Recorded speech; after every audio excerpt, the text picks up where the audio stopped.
আচ্ছা, দুজনেই আছিস তো? হুম হুম হুম। হ্যাঁ, আছি। আচ্ছা, এবার বল যে আগের দিনের পড়া থেকে কোনো প্রবলেম আছে কিনা বা কোনো প্রশ্ন।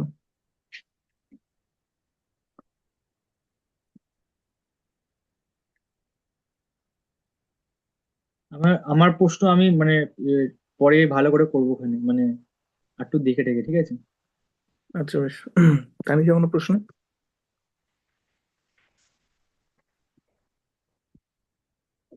না, আমার নেই কোনো প্রশ্ন।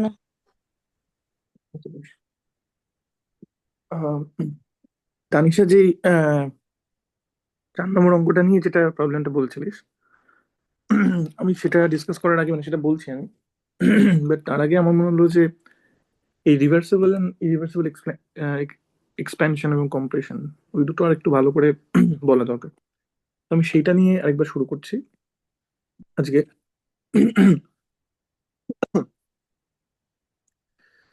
তো আজকে আমরা আরেকটু ভালো করে বুঝবো যে রিভার্সিবল এবং ইরিভার্সিবল এক্সপ্যানশন এক্স্যাক্টলি হচ্ছেটা কি বা কি করে হচ্ছে, এবং তাতে ওই ওয়ার্ক ডানটা কিভাবে ক্যালকুলেটেড হচ্ছে, কোনটায় বেশি হচ্ছে কোনটায় কম হচ্ছে, কেন হচ্ছে সেটা, এবং সেটা আরেকটু ফিজিক্যালি বোঝার চেষ্টা করবো। তাই ধর, এক্সপ্লেনিং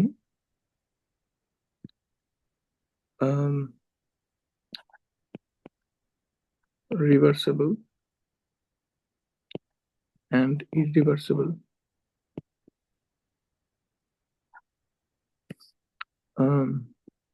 আচ্ছা, তোমার হ্যাঁ, ঠিক আছে। বল, কি বলছিস? না না, আমি স্ক্রিনটা একটু দেখতে পাচ্ছিলাম না, এখন দেখতে পাচ্ছি, অসুবিধা নেই। আচ্ছা, এক্সপ্যানশন অ্যান্ড কম্প্রেশন।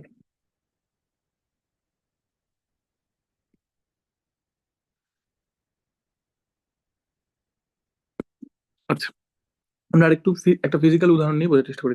আচ্ছা, প্রথমে আমরা যেটা বলে নেবো সেটা হচ্ছে যে আমরা শুধুমাত্র আইসোথার্মাল বা সমুষ্ণ প্রক্রিয়া নিয়ে এক্ষেত্রে কথা বলছি বোঝানোর সুবিধার জন্য, বাট এটা ইন জেনারেল প্রযোজ্য আর কি।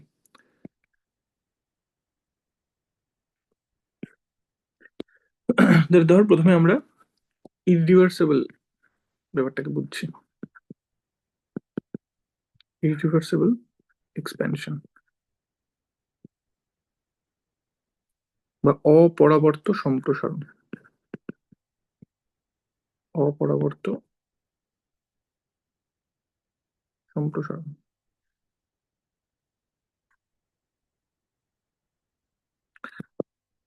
আচ্ছা, তাহলে ধর আমার কাছে এরকম একটা পিস্টন আছে, একটা সিলিন্ডার আছে, তাতে একটা পিস্টন আছে ধর। উম,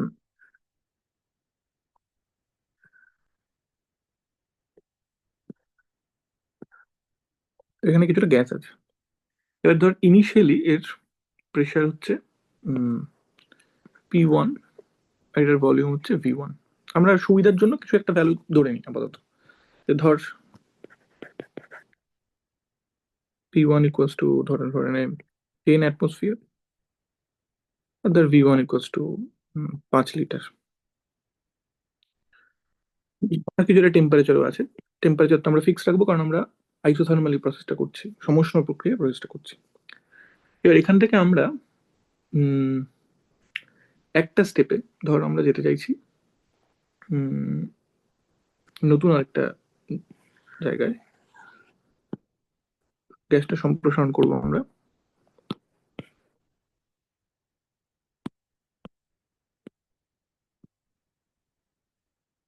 ধর আমরা যেতে চাইছি P2V2 তে।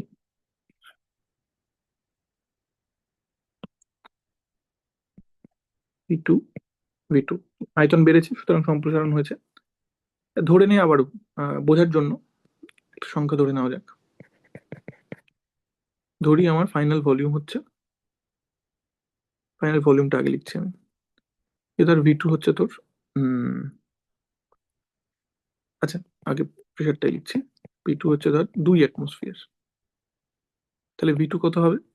যদি আমি ধরে নিই আইডিয়াল গ্যাস, যদি ধরি আইডিয়াল গ্যাস আছে তার ভেতরে, তাহলে আইডিয়াল গ্যাসের ক্ষেত্রে আমরা কি জানি যে যদি কনস্ট্যান্ট টেম্পারেচার কনস্ট্যান্ট থাকে তাহলে বয়েলের সূত্র অনুযায়ী P1 V1 সমান সমান P2 V2। তাহলে সেখান থেকে আমি বলতে পারি যে ফাইনাল ভলিউম কত হবে V2 সমান সমান P1V1/P2, মানে পিভিটা কনস্ট্যান্ট থাকে। তাহলে এটা কি হবে 10 গুণ 5/2, তার মানে 25। তাহলে এটা হবে 25 লিটার। মানে এই দুটোর গুণফলটা সবসময় কনস্ট্যান্ট থাকবে। যদি কনস্ট্যান্ট টেম্পারেচারে আইডিয়াল গ্যাস নিয়ে প্রসেসটা ঘটাই তাহলে এই দুটো গুণফল এখানেও 50 এখানেও 50, সেটাই বলে P1V1 = P2V2। কারণ আমি যদি প্রেশারটাকে আমি এই স্টেটটা থেকে এই স্টেটটা যেতে চাইছি, যাওয়ার পথটা কি, এক্ষেত্রে আমার যাওয়ার পথটা ইররিভার্সিবল, ঠিক আছে। একটা স্টেপে করছি আমি, এটাও বলে নি, একটা স্টেপে আমি এখান থেকে এখানে যেতে চাইছি, ওয়ান স্টেপ। এবার আমি একটুখানি দেখি যে পিভি ডায়াগ্রামটা কিরকম হবে। যদি আমি পিভি ডায়াগ্রামটা দেখতে চাই, ধর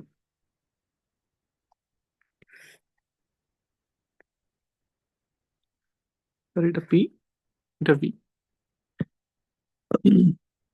এবার কি হচ্ছে, আইডিয়াল গ্যাসের ক্ষেত্রে আছে আমরা কোন পয়েন্টে শুরু করছি, আমরা ধর এই পয়েন্ট থেকে শুরু করছি। তাহলে এইটা হচ্ছে আমার P1, মানে এইটা হচ্ছে আমার P1, এইটা হচ্ছে আমার V1। আমরা জানি P1 আমরা ধরে নিচ্ছি 10 অ্যাটমসফিয়ার, V1 ধরে নিচ্ছি 5 লিটার। তাহলে এইটা বেসিক্যালি আমার 5 লিটার ভলিউম, কারণ এক্স অ্যাক্সিস বরাবর আমি ভলিউম রিপ্রেজেন্ট করছি। তাহলে এইটা হচ্ছে আমার 5 লিটার ভলিউম, এইটা হচ্ছে আমার 10 অ্যাটমসফিয়ার প্রেশার। আচ্ছা, এখান থেকে কোথায় যেতে চাইছি, এখান থেকে আমি যেতে চাইছি, আচ্ছা ধর আইডিয়াল গ্যাসের ক্ষেত্রে পিভি কার্ভটা কিরকম দেখতে, কনস্ট্যান্ট টেম্পারেচারে। তাহলে টি কনস্ট্যান্ট, এটাকে বলে নিই সবসময় টি কনস্ট্যান্ট। আইডিয়াল গ্যাসের ক্ষেত্রে পিভি কার্ভটা কিরকম দেখতে হয়, জেনারেলি এরকম দেখতে হয় পিভি কার্ভটা, মানে খুব ভালো করে আঁকলাম না, বাট বুঝতে পারছি কিরকম দেখতে হয়। আচ্ছা, তাহলে আমার ফাইনাল ভলিউম আর ফাইনাল প্রেশারটা কোথায়, এই ধর এইটা আমার ফাইনাল প্রেশার আর ফাইনাল ভলিউম। তাহলে এইটা হচ্ছে আমার P2, এইটা হচ্ছে আমার V2। আচ্ছা, এই যে আমি কার্ভটা ড্র করেছি আমার ইরিভার্সিবল প্রসেসে, এই কার্ভটা কি দেখায়, মানে ইন জেনারেল এই কার্ভটা কি দেখায়, এই কার্ভটা দেখায় বিভিন্ন প্রেশার, বিভিন্ন বিভিন্ন প্রেশারে বিভিন্ন ভলিউম কিভাবে চেঞ্জ হবে। প্রেশার যদি চেঞ্জ হয় তাহলে ভলিউম কিভাবে চেঞ্জ হবে, বা উল্টোটা ভলিউম যদি চেঞ্জ হয় তাহলে গ্যাসের প্রেশার কিভাবে চেঞ্জ হবে। মাইন্ড, এটা কিন্তু গ্যাসের প্রেশার গ্যাসের ভলিউমের কার্ভ। ইরিভার্সিবল প্রসেসে আমি এইখান থেকে একটা স্টেপে এখানে যেতে চাইছি, তার মানে আমি কিন্তু এই কার্ভের বিন্দুগুলোতে যাচ্ছি না, আমি এখান থেকে অ্যাজ ইফ লাফ দিয়ে এখানে যেতে চাইছি। কেন? কারণ আমি এই এক্সটার্নাল প্রেশারটাকে একবারে P1 থেকে কমিয়ে P2 তে যাবো, ওয়ান স্টেপ। আমি বলেছি কিন্তু ওয়ান স্টেপ। এবং মনে কর ইরিভার্সিবল প্রসেসের ক্ষেত্রে আমি বলেছি যে প্রতিটা স্টেপে সাম্য মেনটেন হয় না, কিন্তু শুধুমাত্র শুরুতে আর শেষে সাম্য মেনটেন হয়। তাহলে শুরুতে আর শেষে যদি সাম্য মেনটেন হয়, তার মানে শুরুতে আর শেষে আমাকে এই এই যে কার্ভটা, এই কার্ভটার উপর থাকতে হবে। এই জন্য শুরুর পয়েন্টটা আমার এই কার্ভের উপরে আছে, শেষের পয়েন্টটা আমার কার্ভের উপরে আছে। কিন্তু প্রসেসটা কার্ভের উপরে থাকবে না, কেন থাকবে না? কারণ প্রসেসটা চলাকালীন কিন্তু সাম্য মেনটেন হয় না। যখন আমরা ইরিভার্সিবল প্রসেস পড়েছিলাম তখন ওখানে আমরা বলেছিলাম যে রিভার্সিবল প্রসেসে প্রতিটা স্টেপে স্টেপে সাম্য মেনটেন হতে হতে যায়, ইরিভার্সিবল প্রসেসে কিন্তু প্রতিটা স্টেপে সাম্য মেনটেন হতে হতে যায় না। এটা একটা প্রশ্ন করবো, বল। বলছি ওই ইরিভার্সিবল প্রসেসের ক্ষেত্রে তো মানে একটা কোনো মানে আমি বলছি না বিন্দু বিন্দু দিয়ে গ্রাফটাকে রিপ্রেজেন্ট করতে হয়, তো এই গ্রাফটা কি ওই বিন্দু বিন্দুটাকে জুড়ে হয়েছে? রিভার্সিবল না ইরিভার্সিবলের ক্ষেত্রে বলছিস? ইরিভার্সিবলের কথা বলছি আমি। মানে ইরিভার্সিবলে, যেহেতু হ্যাঁ ইরিভার্সিবলে বিন্দু বিন্দু দিয়ে, এখানে এই দুটোই বিন্দু, এই একটা বিন্দু এই একটা বিন্দু। ইরিভার্সিবলে যদি আমি একটা স্টেপের প্রসেসটা করি, এইটা কিন্তু নেই, ঠিক আছে। যে এই গ্রাফটা না আমি ডটেড লাইন দিয়ে আঁকি তাহলে বোঝা যাবে যে এই এই গ্রাফটা বরাবর আমরা যাচ্ছি না, কিন্তু বুঝতে পেরেছিস তো?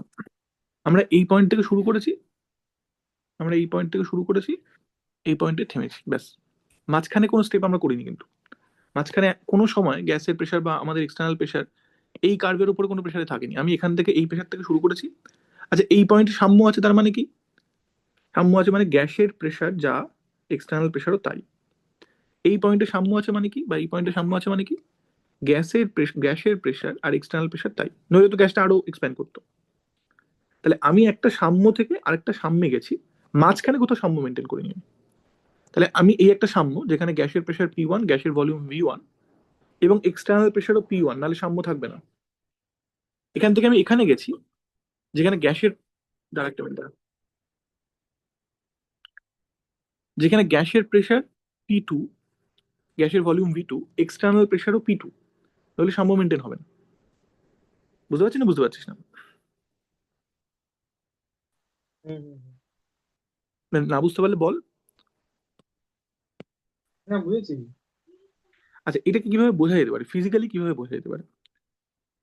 ফিজিক্যালি ভাবে বোঝা যেতে পারে, ধর এখানে আমি এই পিস্টনের উপর তো আমি কোনোভাবে একটা চাপ দিয়ে রেখেছি, আগের দিন বলেছিলাম যেখানে আমি অনেকগুলো বাটখারার মতো ওয়েট চাপাতে পারি, যার জন্য এই পিস্টনের উপর চাপটা তৈরি হতে পারে।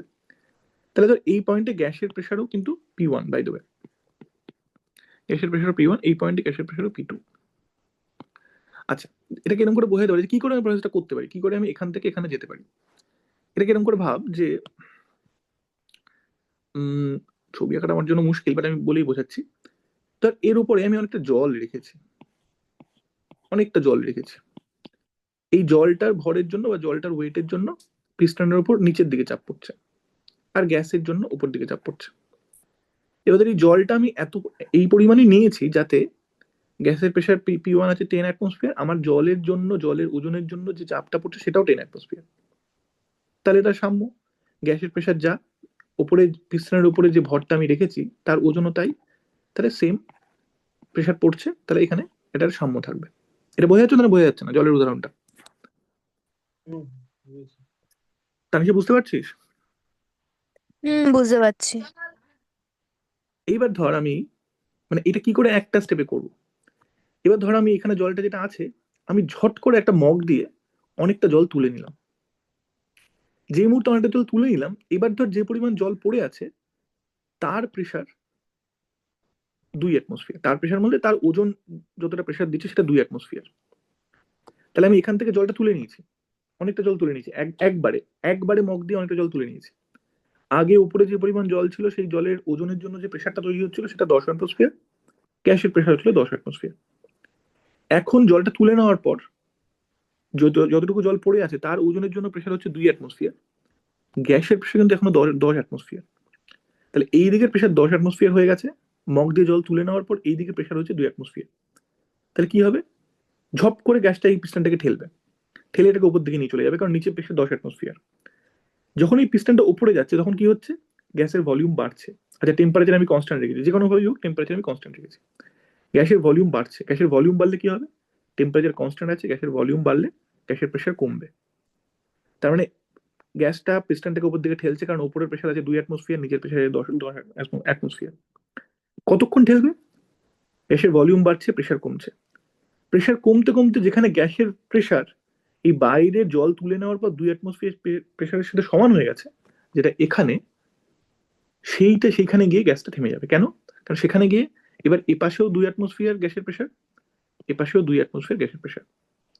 তাহলে যখন আমি এক্সটার্নাল প্রেশারটাকে কমিয়ে P1 থেকে P2 করেছি, বা এক্ষেত্রে 10 অ্যাটমসফিয়ার থেকে 2 অ্যাটমসফিয়ার করেছি, গ্যাসের প্রেশার শুরুতে 10 অ্যাটমসফিয়ারে রয়েছে, গ্যাস পিস্টনটাকে ঠেলবে কারণ নিচের দিকে এই দিকের প্রেশারটা বেশি। কতক্ষণ অবধি ঠেলবে, যতক্ষণ গ্যাসের প্রেশার ওপরে জলের প্রেশারের সাথে বা জলের ওজনগত প্রেশারের সাথে সমান হয়ে যায়। যখন এই দুটো প্রেশার সমান হয়ে যাবে তখন গ্যাসটা আর এক্সপ্যান্ড করবে না, আবার নতুন একটা সাম্য মেনটেন হয়ে গেল। এখানে একটা সাম্য ছিল জল তোলার আগে, জল তোলার পর একটা ডিস্টারবেন্স ক্রিয়েট হলো, এইখানকার প্রেশার কমে গেল, এখানকার প্রেশার এখনো একই রয়েছে। গ্যাস পিস্টনটাকে ঠেললো, কতক্ষণ অবধি ঠেললো, যতক্ষণ না এই আবার গ্যাসের প্রেশার, গ্যাসের ভলিউম ইনক্রিজ করছে, প্রেশার কমছে, যতক্ষণ না গ্যাসের প্রেশার আবার উপরে থাকা জলের প্রেশারের সাথে সমান হয়ে গেল। এইটা আমি একটা স্টেপে করলাম। কেন একটা স্টেপে করলাম, আমি মগ দিয়ে অল্প অল্প অল্প অল্প করে জল তুলে নিই, আমি একবারে জলটা তুলে নিয়েছি, একবারে জলটা তুলে নিয়েছি যাতে বাইরের প্রেশার 10 অ্যাটমসফিয়ার থেকে একবারে 2 অ্যাটমসফিয়ারে চলে যায়। তাহলে এদিকে 10 অ্যাটমসফিয়ার ছিল, এদিকে 2 অ্যাটমসফিয়ার হয়ে গেছে, ফট করে ঠেলে দেবে, ঠেলে ওকে এই পর্যায়ে অবধি নিয়ে যাবে। কোন পর্যায়ে অবধি নিয়ে যাবে, যেই পর্যায়ে এইটার চাপ আর এর পাশের চাপ সমান হয়ে যায়, সেই পর্যায়ে অবধি নিয়ে যাবে। তার মানে আমি এই পয়েন্ট থেকে একবারে এই পয়েন্টে চলে এসেছি। বোঝা গেছে না, বোঝা যায়নি? হুম হুম। দেখ, না বোঝা গেলে বল কিন্তু। না, বুঝেছি।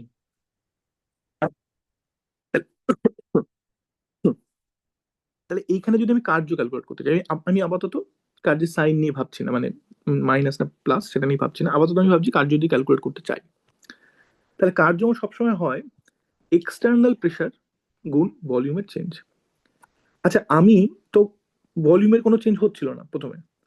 আমি একবারে মগ দিয়ে জলটা তুলে নিলাম, উপরে থাকা জলের প্রেশার 10 অ্যাটমসফিয়ার থেকে 2 অ্যাটমসফিয়ারে চলে গেল, 2 অ্যাটমসফিয়ারে চলে গেল।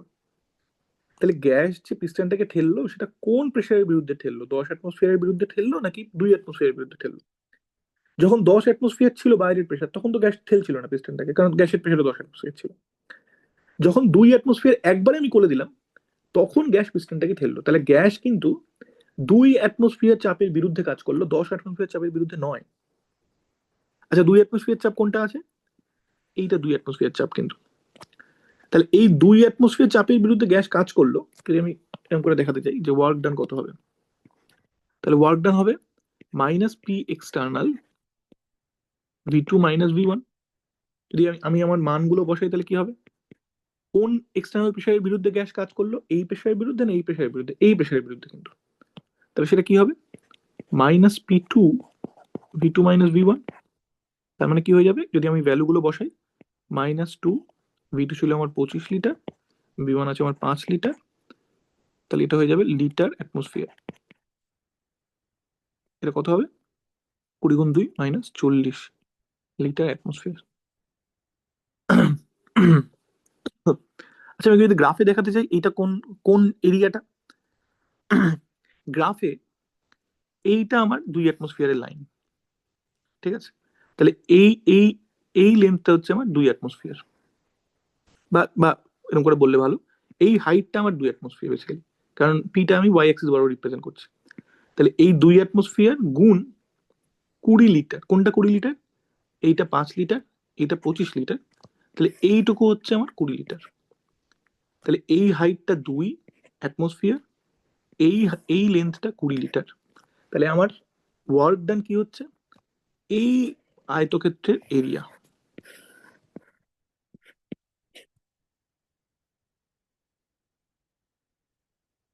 বোঝা যাচ্ছে না? বোঝা যাচ্ছে না? বুঝতে পেরেছি। তাহলে কেন আমি এই প্রেশারটা নিয়ে করছি না, বুঝতে পারছি তো? কেন আমি এই প্রেশারটা দিয়ে গুণ করছি? তার কারণ আমাকে দেখতে হবে গ্যাস কোন প্রেশারের বিরুদ্ধে ঠেলছে, এক্সটার্নাল কোন প্রেশারের বিরুদ্ধে ঠেলছে। যখন 10 অ্যাটমসফিয়ার ছিল, মানে এই প্রেশারটা ছিল, তখন কিন্তু গ্যাস ঠেলছিল না। আমি এক ধাক্কায় প্রেশারটাকে কমিয়ে 2 অ্যাটমসফিয়ার করে দিয়েছি, 2 অ্যাটমসফিয়ার করে দিয়েছি এখানে এই পয়েন্টটা। এইবার গ্যাস ঠেলছে। তার মানে গ্যাস কিন্তু মানে মানে কি হয়েছে বলতো বেসিক্যালি প্রসেসটা? এইটা এই পয়েন্টটা থেকে আমি একবারে জাম্প করে এই পয়েন্টে চলে এসেছি, একবারে প্রেশারটাকে কমিয়ে এই পয়েন্ট, মানে এটা গ্যাসের প্রেশার না, এটা বাইরের প্রেশারের কথা বলছি আমি, এই পয়েন্টে চলে এসেছি। এইবার গ্যাস ঠেলে এই পয়েন্ট বরাবর এই কার্ভের উপর যে বিন্দুটা আছে সেই বিন্দুতে পৌঁছানোর চেষ্টা করছে, তাই জন্য সে ভলিউম বাড়াচ্ছে। আমি প্রেশারটাকে একবারে এক্সটার্নাল প্রেশারটাকে একবারে কমিয়ে এখানে নিয়ে চলে এসেছি, এই পয়েন্টে নিয়ে চলে এসেছি P2 তে। বাইরের প্রেশার, গ্যাসের প্রেশার নয় কিন্তু। কিন্তু গ্যাস তো সাম্যতে যেতে চাইবে, সাম্যতে যেতে চাইবে মানে কি? মানে গ্যাসের প্রেশার আর বাইরের প্রেশার সমান করতে চাইবে। তখন গ্যাস নিজের প্রেশারটা কমিয়ে ফাইনালি বা ভলিউমটা বাড়িয়ে এইখানে পৌঁছতে চাইবে, এই কার্ভের উপর একটা বিন্দুতে, যেটা একটা নতুন সাম্য বিন্দু। এই কার্ভের উপর বিন্দুগুলো প্রতিটা একটা সাম্য রিপ্রেজেন্ট করে, এই সাম্য বিন্দুতে পৌঁছানোর চেষ্টা করছে। তাই এই জন্য আমার ওয়ার্ক ডান কি হচ্ছে? আমার ওয়ার্ক ডান কিন্তু P2 প্রেশারের বিরুদ্ধে ওয়ার্ক ডান, না না কি P1 প্রেশারের বিরুদ্ধে ওয়ার্ক ডান। তাহলে সেটা হবে P1 প্রেশার মানে এই হাইটটা গুণ যতটা ভলিউম ইনক্রিজ করছে মানে এই লেন্থটা, এই দুটো গুণফল করলে কি হবে? এই আয়তক্ষেত্রের ক্ষেত্রফল। বোঝা যাচ্ছে না? বোঝা যাচ্ছে না?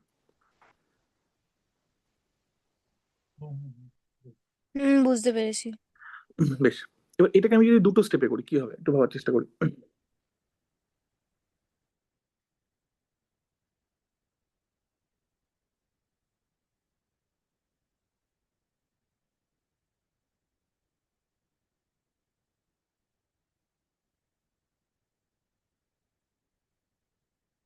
আচ্ছা, এবার আমি এটাকে দুটো স্টেপে করতে চাইছি।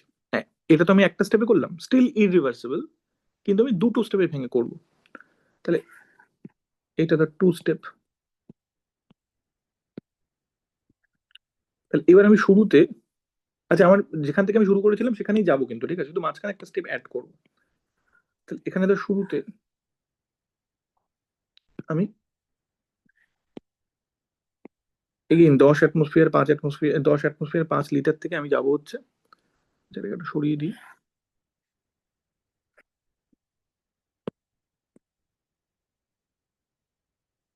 আমি এখানেই যাবো ফাইনালি। শুধু মাঝখানে আমি একটা স্টেপ অ্যাড করবো।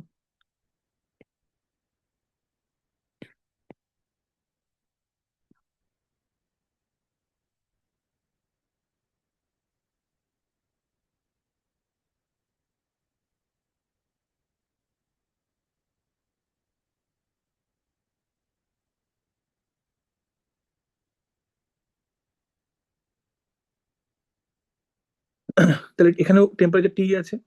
তো এখানে প্রেশারটা পি বার, আমি বলছি এটা কি মানে এই মগ দিয়ে জল তোলার সাপেক্ষে এটা কিভাবে দেখা যেতে পারে। তাহলে এখানেও গ্যাসের প্রেশারও পি বার হয়ে যেতে হবে যখন ইকুইলিব্রিয়ামটা মেনটেন হবে, আর ধর ভলিউমটা ভি বার। এই পি বারটা কত আমি ধরে নিই কিছু একটা, তাহলে আমাকে যেতে হবে 10 অ্যাটমসফিয়ার থেকে 2 অ্যাটমসফিয়ার।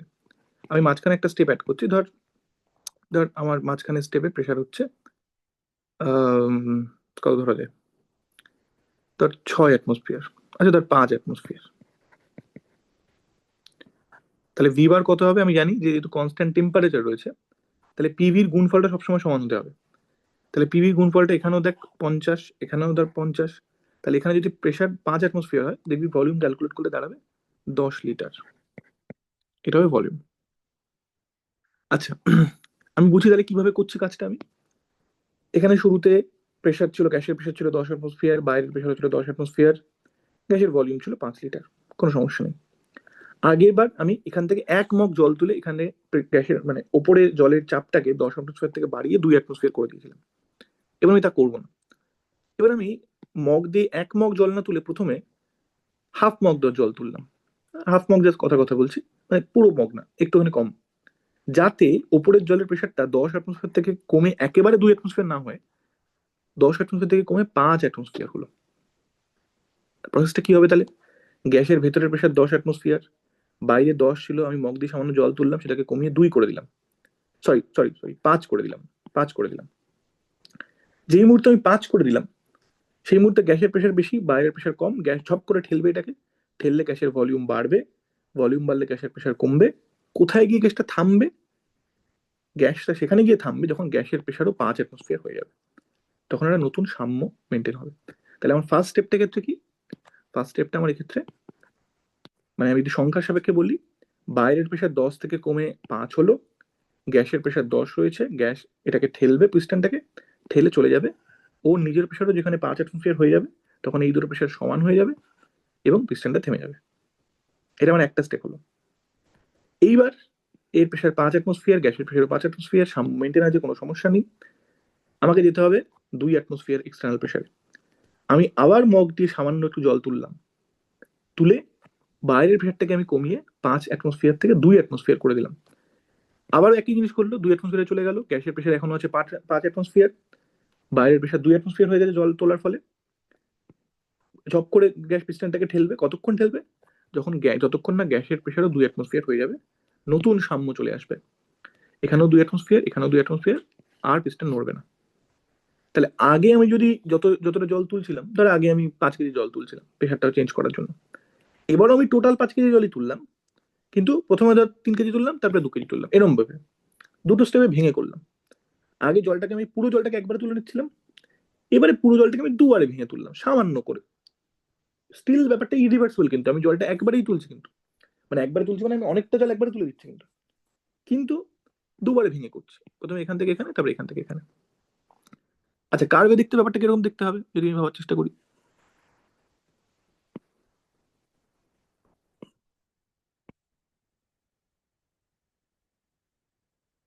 তাহলে আচ্ছা, এই এই ক্যালকুলেশনটা করে দরকার নেই এখানে, এটা আমরা দেখে নিয়েছি আগের বার, এটা আমি মুছে দিলাম। ওয়ার্ক ডানটা আমরা করছি, ক্যালকুলেট করছি পরে। আচ্ছা, তাহলে আমরা শুরু করেছিলাম এখানে, আমাকে ফাইনালি আসতে হবে এখানে এই P2V2 পয়েন্টে। ধর আমার এখানে এবার আমি নতুন একটা পয়েন্ট অ্যাড করেছি, সেই পয়েন্টটা কোথায় আছে, সেই পয়েন্টটা ধর এইখানে আছে, এইখানে। তাহলে আমাকে এবার এই পয়েন্ট থেকে এই পয়েন্টে যেতে হবে, এই পয়েন্ট হয়ে, মাইন্ডেড, এই পয়েন্ট হয়ে যেতে হবে এই পয়েন্টে। এইটা হচ্ছে আমার বেসিক্যালি পি বার, এটা হচ্ছে আমার পি বার, আর এইটা হচ্ছে আমার ভি বার।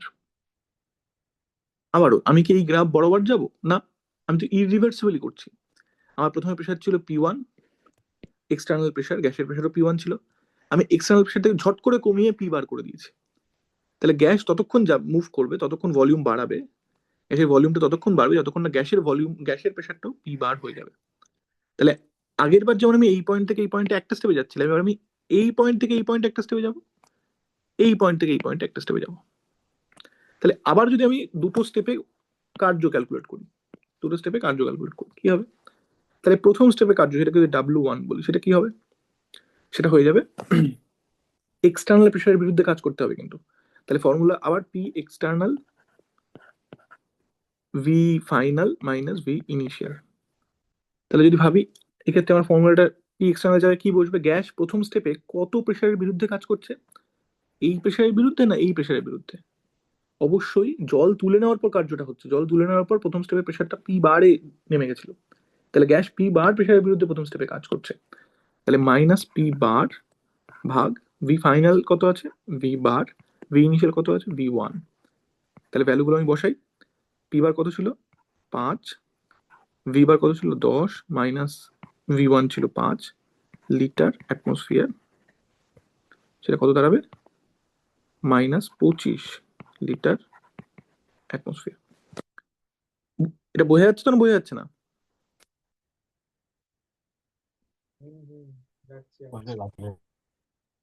বুঝতে পেরেছি। হুম। তাহলে এই গ্রাফে যদি আমি দেখাতে চাই, এটা কোনটা হবে?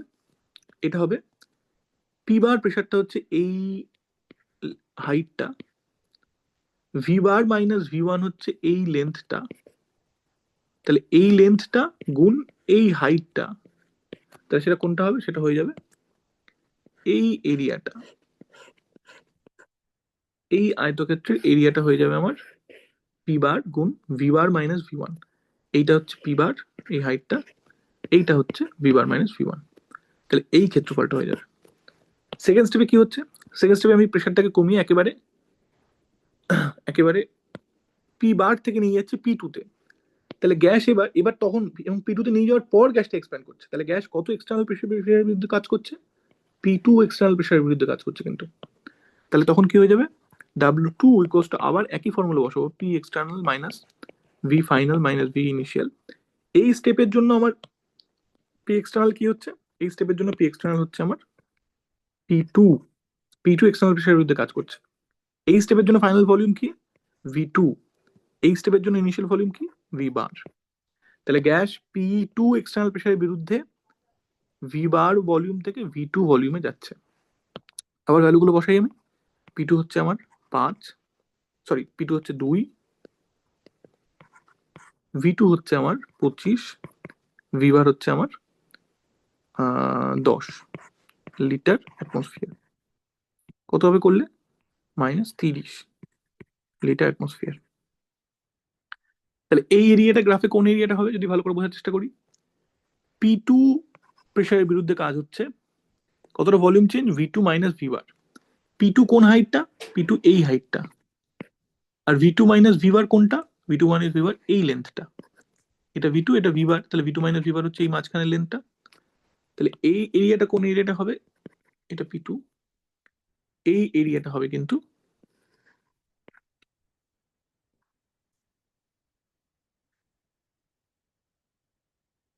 এই এরিয়াটা।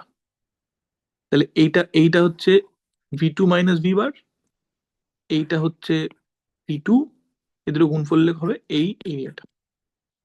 তাহলে এইবার আমার মোট টোটাল ওয়ার্ক ডান কত হচ্ছে? টোটাল W, এগুলোকে আমি জুড়ে দিই, যদি সাইড করে লিখি,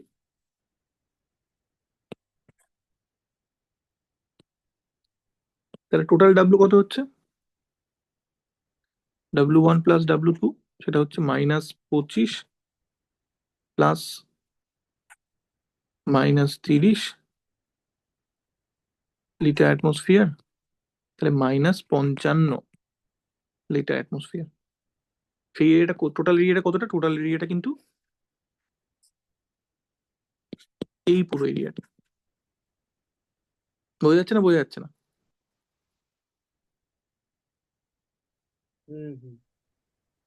তাহলে সে বুঝতে পেরেছিস? হ্যাঁ, বুঝতে পেরেছি। হুম। তাহলে দেখ আগের বারের থেকে আগের বার আমার টোটাল ওয়ার্ক ডান কত ছিল? 40 মাইনাস 40 লিটার অ্যাটমসফিয়ার। এইবারে টোটাল ওয়ার্ক ডান কত হলো? Minus 55 litre atmosphere. আমি একই জায়গা থেকে শুরু করে একই জায়গায় পৌঁছলাম কিন্তু, কিন্তু আমার খানিকটা ওয়ার্ক ডান বেশি পাওয়া গেল। কতটা ওয়ার্ক ডান বেশি পাওয়া গেল তুই যদি ছবিতে কম্পেয়ার করিস? আগে ছিল এইটা আমার টোটাল ওয়ার্ক ডান ছবিতে, এই এরিয়াটা। এইবার হলো, এবার এই এরিয়াটার সাথে একটা নতুন এরিয়া জুড়লো, সেটা হচ্ছে এইটুকু এরিয়া। এই এরিয়াটা আমার জুড়লো। আগে এইটুকু ছিল আমার যখন একটা স্টেপে করছিলাম, এখন এই নতুন এরিয়াটা জুড়লো আমার, তাই জন্য ওয়ার্ক ডানটা বাড়লো, মানে সংখ্যায় মানগতভাবে বাড়লো, অবশ্যই নেগেটিভে বাড়লো কারণ গ্যাস কাজ করছে। -55 লিটার হলো, কিন্তু স্টিল এটা কিন্তু ইরিভার্সেবল। যার দুটো স্টেপ, প্রথম স্টেপে এখান থেকে এখানে ইরিভার্সিবলি গেছি, তারপরে এখান থেকে এখানে ইরিভার্সিবলি গেছি। এবার আমি দেখি ব্যাপারটা রিভার্সিবলি করলে ফিজিক্যালি ব্যাপারটা কি দাঁড়ায়। তাহলে আবার আমি এই ছবিটাকে নিচ্ছি, আহ এই পার্টটাকে কপি করি আমি।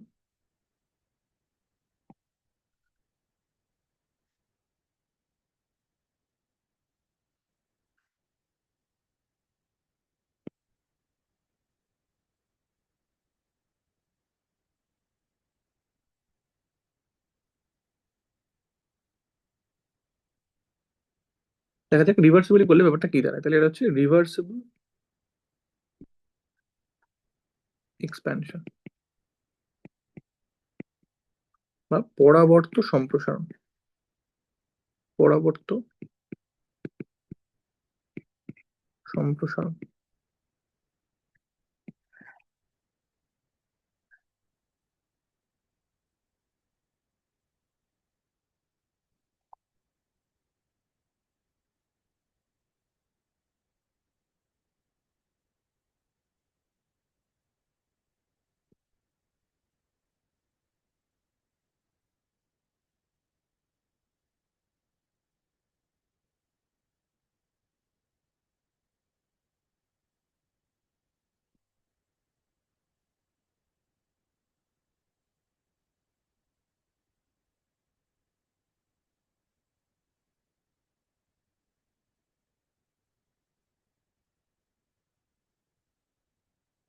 বেশ, এবার আমি কি করছি পরবর্তী সম্প্রসারণে, আমার বাইরের আমার একই জায়গা থেকে যাচ্ছে কিন্তু, ঠিক আছে, P1 V1 থেকেই P2 V2 তে যাচ্ছে আমি। ফাইনাল স্টেপ আর ইনিশিয়াল স্টেপটাকে আমি কোনো চেঞ্জ করছি না, ফাইনাল পয়েন্টটা ইনিশিয়াল পয়েন্টটা, ঠিক আছে। শুধু মাঝখানের প্রসেসটা আমি কিভাবে করছি সেটাকে আমি বদল করছি। ওই যে আমি একটা স্টেপ থেকে দুটো স্টেপে করেছিলাম, এবার ভাব আমি ওটাকে আস্তে আস্তে বাড়াচ্ছি, 3টে স্টেপে করছি, মানে মগ দিয়ে 3বারে জল তুলছি, একই পরিমাণ জল তুলছি কিন্তু 3বারে তুলছি, তারপরে ভাব 4বারে তুলছি, তারপরে ভাব 5বারে তুলছি, তারপরে ভাব 6বারে তুলছি। এরকম করতে করতে ভাব আমি অসংখ্য বারে ওই একই পরিমাণ জল তুলছি। রিভার্সিবল প্রসেসে আমি টোটাল যতটা জল তুলছিলাম, রিভার্সিবল প্রসেসে আমি টোটাল ততটা জলই তুলছি। কেন ততটা জল তুলছি? যাতে ফাইনাল প্রেশারটা একই জায়গায় পৌঁছায়, কিন্তু খুব অল্প অল্প করে অসংখ্য বারে ব্যাপারটা করছি আমি। জাস্ট ভাবার জন্য ভাব, সেটা কি করে ভাবা যেতে পারে? তাহলে প্রথমে এখানে আছে 10 অ্যাটমসফিয়ার, গ্যাসের প্রেশারও 10 অ্যাটমসফিয়ার, ভলিউমও 5 লিটার, ঠিক আছে। তাহলে সেটা গ্রাফের পয়েন্টটা কোনটা? গ্রাফের পয়েন্টটা এই পয়েন্টটা, এই পয়েন্টটা। এখান থেকে আমি কি করলাম, ধর এখানে আমি একটা পাইপ সেট করে তার সাথে একটা কল সেট করে দিয়েছি, এবং কলটাকে আমি খুব আস্তে করে খুলেছি যাতে এক ফোঁটা করে জল পড়ে। তাহলে ধর যখন এখানে 1 ফোঁটা জল পড়লো, মানে এখান থেকে 1 ফোঁটা জল আমি বের করে দিলাম, 1 ফোঁটা, বা ধর ড্রপার দিয়ে জল তুলছি আমি, এরকম করে ভাব। ওরকম করে ভাবতে পারি যে জল আছে, আমি এখানটা কল সেট করে দিয়েছি, কলটা খুব সামান্য করে দিয়েছি, খুলে দিয়েছি যাতে 1 ফোঁটা করে জল পড়ে। তাহলে যখন 1 ফোঁটা জল পড়লো, এই 10 অ্যাটমসফিয়ার চাপটা, মানে এই যে জলটা ছিল, সেই জলের জন্য যে 10 অ্যাটমসফিয়ার চাপটা ছিল, সেটা তো সামান্য হলেও কমলো, হয়তো 9.9999 অ্যাটমসফিয়ার হলো। একই প্রসেসে গ্যাসের প্রেশার তো 10 অ্যাটমসফিয়ার, উপরের প্রেশার হয়ে গেছে 9.9999। তাহলে গ্যাস কি হবে? পিস্টনটাকে সামান্য একটু ঠেলবে, কতক্ষণ ঠেলবে? যাতে গ্যাসের ভলিউমটা এমন ভাবে বাড়ে, প্রেশারটা এমন ভাবে কমে যে গ্যাসের প্রেশারটাও 9.9999 অ্যাটমসফিয়ার হয়ে গেছে। তারপরে আমি কলটাকে আবার সামান্য একটু খুলে আরো 1 ফোঁটা জল ফেললাম। এইবার ধর উপরের জলের চাপটা 9.9999 থেকে 9.9998 হলো। গ্যাসের প্রেশার এখন 9.99 আছে, উপরের প্রেশার 9.9998 হয়ে গেছে। তাহলে কি হবে? গ্যাস কি করে পিস্টনটাকে আবার একটু ঠেলবে। কতটুকু ঠেলবে? সামান্যই ঠেলবে যাতে ভলিউমটা একটু বাড়ে, গ্যাসের প্রেশারটা কমে 9.9998 চলে যায়। তারপরে আরো 1 ফোঁটা জল ফেললাম, তারপরে আরো 1 ফোঁটা। এরকম করে আমি আস্তে আস্তে আস্তে আস্তে আস্তে আস্তে আস্তে এইখান থেকে এইখানে গেলাম। আগে আমি মগ দিয়ে একবারে জল তুলছিলাম, এবার আমি সামান্য সামান্য করে জল তুলছি। তাহলে যদি এরকম করে ভাবি আমি, যে ধর প্রথম স্টেপে আমি গেলাম আমি জাস্ট বোঝানোর জন্য বলছি যে প্রথম স্টেপে আমি গেলাম 10 অ্যাটমসফিয়ার থেকে 9.9999 অ্যাটমসফিয়ার। এটা আমি এক্সটার্নাল প্রেশারের কথা বলছি, ঠিক আছে? এটা আমার এক্সটার্নাল প্রেশারের চেঞ্জ কিভাবে হচ্ছে। আমি অ্যাটমসফিয়ারটাকে নিচে লিখছি, ঠিক আছে? তাহলে জায়গা বেশি পাওয়া যাবে।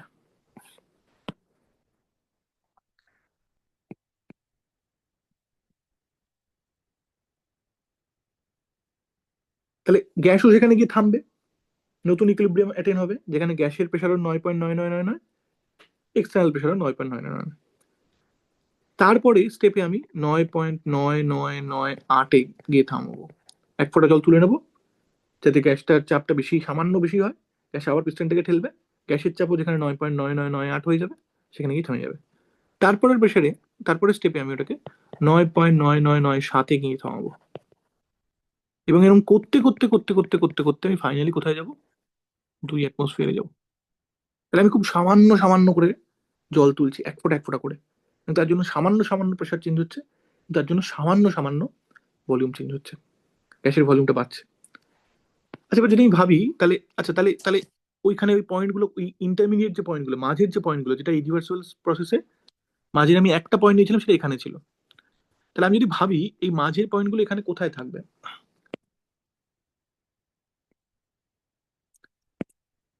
তাহলে আমি এখান থেকে স্টার্ট করেছিলাম P1 V1 থেকে, ফাইনালি যাব এখানে P2 V2 তে। তাহলে আমি প্রথমে স্টার্ট করেছিলাম এই পয়েন্ট থেকে। পরবর্তী ইকুইলিব্রিয়াম, পরবর্তী সাম্যটা কোথায় থাকবে? জাস্ট সামান্য ভলিউম বাড়ানো, জাস্ট সামান্য প্রেশার কমানো। তাহলে কোথায় থাকবে বলতো? হয়তো এইখানে থাকবে। আসলে এখানে না, আসলে খুব কাছাকাছি থাকবে, এখানে থাকবে। তার পরবর্তী পয়েন্টটা কোথায় থাকবে? এইখানে থাকবে। তার পরবর্তী পয়েন্টটা এইখানে, তার পরবর্তী পয়েন্টটা এইখানে। এরকম করতে করতে পুরো জিনিসটাকে আমি এখান থেকে কমিয়ে ওখানে নিয়ে যাবো। তাহলে যদি পয়েন্টগুলো সত্যি খুব কাছাকাছি থাকে, তখন আমি ভাবতে পারি যে এই কার্ভটা বরাবরই আমি আসলে যাচ্ছি। আমি আসলে করে রাখা যাক,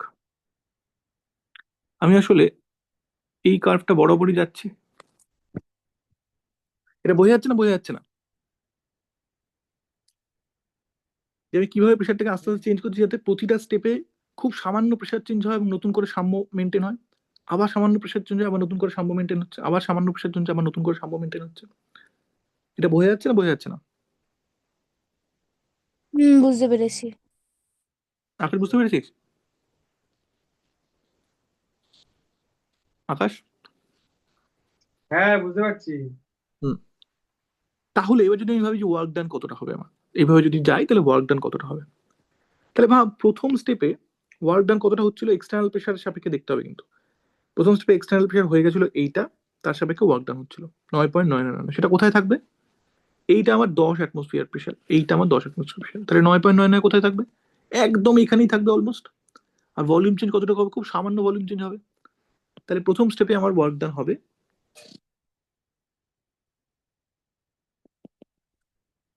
এইটা। তারপরে স্টেপে ওয়ার্ক ডান কি হবে? আবারও সামান্য প্রেশার, মানে তখন এক্সটার্নাল প্রেশার হয়ে গেছে এইটা, তাহলে এটার সাপেক্ষে কাজ হবে। তখন দেখানো যায় ওয়ার্ক ডান হবে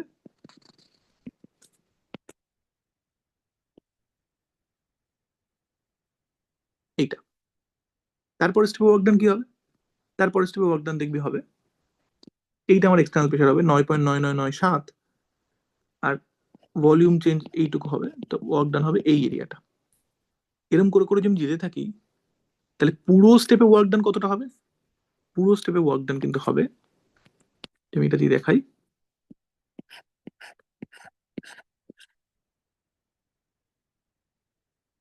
এই পুরো জিনিসটা। তার মানে কোনটা? তার মানে দাঁড়াচ্ছে এই যে কার্ভ, এই যে গ্যাসের সাম্যের কার্ভ, যেখানে টি কনস্ট্যান্ট, সেই কার্ভের তলার ক্ষেত্রফলটা। তাহলে এরকম করে বলতে পারি total work done, W total, সেটা কি হবে? খুব সামান্য সামান্য করে প্রতি স্টেপে হচ্ছে, কিন্তু টোটাল ওয়ার্ক ডান কি হবে? Total area under the curve. দেখ, ইরিভার্সিবলের ছবিটি যদি দেখতে চাই, যদি কম্পেয়ার করি, তাহলে প্রথম যখন একটা স্টেপে ইরিভার্সিবলি করছিলাম, তখন আমি এই ওয়ার্ক ডানটা পাচ্ছিলাম না, কিন্তু এই এরিয়াটা পাচ্ছিলাম না। কারণ কি? আমি এক্সটার্নাল প্রেশারটাকে একবারে এখান থেকে নামিয়ে এখানে নিয়ে চলে গেছি। এবার সেই প্রেশারের বিরুদ্ধে কাজ হচ্ছে। তাই শুধুমাত্র এইটুকু এরিয়া পাচ্ছি, এই এরিয়াটা পাচ্ছিলাম না। কিন্তু যখন দুটো স্টেপে করলাম, প্রথমে এখান থেকে আমি এখানে গেলাম, তারপর এখান থেকে এখানে গেলাম, সেটাকে কমিয়ে প্রথম স্টেপে ওয়ার্ক ডান পেলাম এটা, দ্বিতীয় স্টেপে ওয়ার্ক ডান পেলাম এটা। রিভার্সিবলের সাথে কম্পেয়ার যদি করি, এইটা আমি পাচ্ছিলাম না, এইটা আমি পাচ্ছিলাম না। এরকম করে যদি স্টেপ নাম্বার বাড়াতে থাকি, বাড়াতে বাড়াতে আমি অসীমে নিয়ে চলে যাই, যেখানে প্রতিটা পয়েন্টে পয়েন্টে সাম্য মেনটেন হতে হতে যাচ্ছে, যেটাকে রিভার্সিবল প্রসেস বলে, সেইখানে কিন্তু আমি পুরো ওয়ার্ক ডানটা, পুরো এই ওয়ার্ক ডানটা পাচ্ছি আমি। তাহলে রিভার্সিবল প্রসেসে কেন বেশি ওয়ার্ক ডান পাচ্ছি আমি? কারণ আমি এক্সটার্নাল প্রেশারটাকে একবারে কমিয়ে দিচ্ছি না, আমি এক্সটার্নাল প্রেশারটাকে সামান্য সামান্য করে কমাতে কমাতে যাচ্ছি। প্রতিটা স্টেপে ওয়ার্ক ডান কিন্তু ওই এক্সটার্নাল প্রেশারের বিরুদ্ধে হচ্ছে। প্রথম স্টেপে ওয়ার্ক ডান এই এক্সটার্নাল প্রেশারের বিরুদ্ধে, দ্বিতীয় স্টেপে ওয়ার্ক ডান এই এক্সটার্নাল প্রেশারের বিরুদ্ধে, তৃতীয় স্টেপে ওয়ার্ক ডান এই এক্সটার্নাল প্রেশারের বিরুদ্ধে। একবারে আমি 2 অ্যাটমসফিয়ার নিয়ে চলে যাচ্ছি না, যেটা 2 অ্যাটমসফিয়ারের বিরুদ্ধে কার্য হয়, যেটা ইরিভার্সিবল হচ্ছিল। তাই জন্য আমি পুরো ওয়ার্ক ডানটা পাচ্ছি না। বোঝা যাচ্ছে না? বোঝা যাচ্ছে না?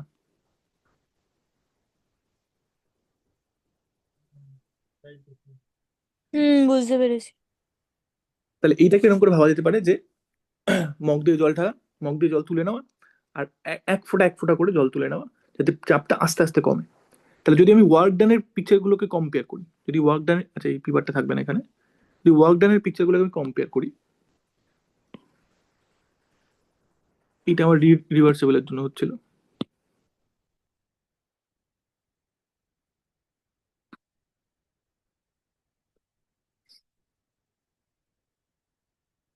এটা আমার 2 স্টেপ ইরিভার্সিবলের জন্য হচ্ছিল।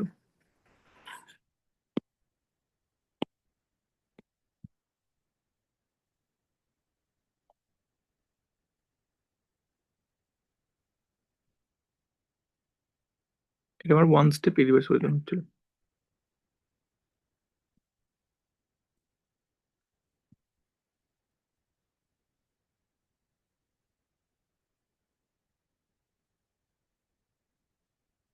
তাহলে এইটা আমার, আমি টেম্পারেচার সব জায়গায় কনস্ট্যান্ট লিখেছি, আমি যেটা লিখে দিচ্ছি এখানে টি কনস্ট্যান্ট।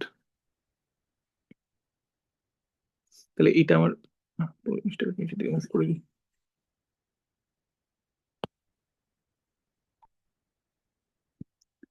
তাহলে এইটা হচ্ছে আমার 1 স্টেপ ইরিভার্সিবল।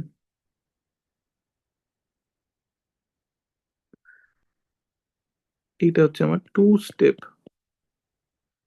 ইরিভার্সিবল। এইটা হচ্ছে আমার রিভার্সিবল বা পরাবর্ত।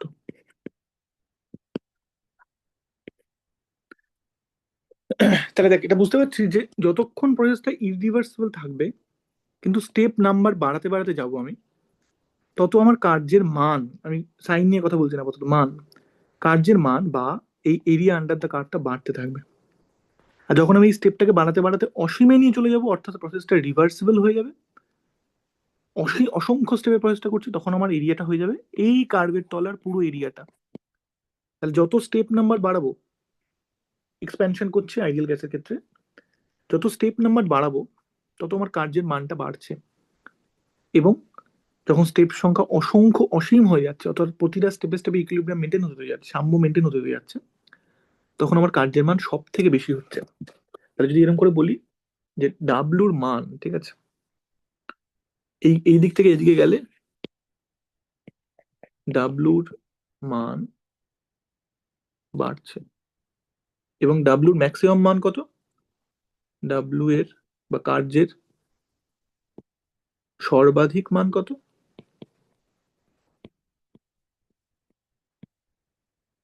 সমান সমান total area under PV curve. তাহলে এই পিভি কার্ভ যেখান থেকে শুরু করে যে অব্দি গেছি, সেই কার্ভের টোটাল এরিয়াটা, তার তলার টোটাল এরিয়াটা, এই কার্ভের তলার টোটাল এরিয়াটা হচ্ছে আমার সর্বাধিক কার্ভ যেটা আমি পেতে পারি। এবং সেটা আমি কখন পাই? এটা পাই রিভার্সিবল প্রসেসের ক্ষেত্রে।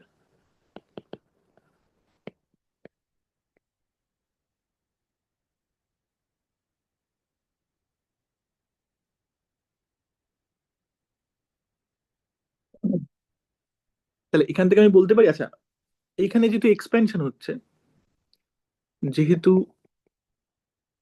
এক্সপ্যানশন হচ্ছে বা সম্প্রসারণ হচ্ছে, পিস্টনটাকে গ্যাস ঠেলছে, তাহলে কার্য কি করছে? গ্যাস কার্য করছে, তাই কার্য নেগেটিভ বা ডাব্লু নেগেটিভ। কারণ যদি সিস্টেম যদি কাজ করে বা আমার গ্যাস যদি কাজ করে তাহলে ডাব্লু নেগেটিভ হয়, এক্সপ্যানশনে ডাব্লু নেগেটিভ, আগের দিন দেখিয়েছি। তাহলে এরকম করে বলতে পারি আমি যে সুতরাং রিভার্সিবল এক্সপ্যানশনে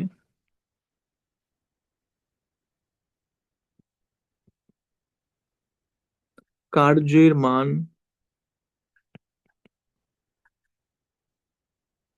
সর্বাধিক এবং এক্ষেত্রে গ্যাস সর্বাধিক কাজ করে বা কাজ করছে, সুতরাং কার্য সর্বাধিক নেগেটিভ। বোঝা যাচ্ছে না? বোঝা যাচ্ছে না?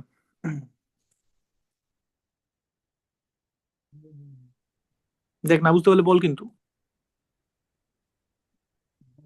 কার্য সর্বাধিক মানে তো মানে শক্তি রিলিজ করছে, তাই তো? আবার তোর ভয়েসটা কেমন হয়ে গেছে? আমি বলছি কার্য সর্বাধিক করছে মানে তো শক্তিটা কতটা পরিমাণে মানে তো ফায়দা হ্যাঁ, হচ্ছে। একদম একদম একদম, সেটা তো বটেই, সেটা তো শক্তি সংরক্ষণ সূত্র অনুযায়ী ফার্স্ট ল অনুযায়ী সেটা বলাই যায় যে ও বেশি কার্য করছে মানে ওর ওর শক্তি বেশি ক্ষয় হচ্ছে অবশ্যই।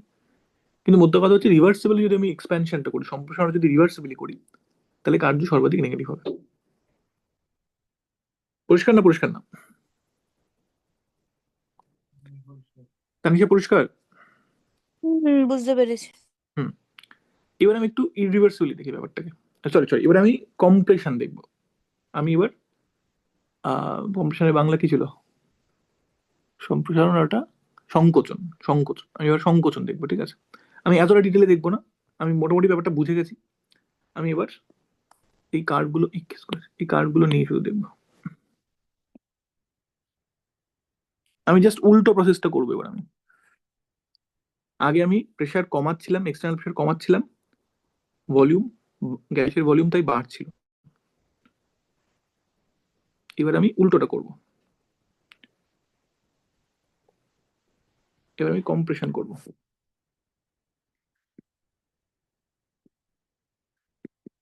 কম্প্রেশন বা সংকোচন। এবার আমি, এইটা আমার ইনিশিয়াল প্রেশার, এটা আমার ফাইনাল ভলিউম না। আমি এবার এখান থেকে শুরু করবো, এটাকে মুছে দিই।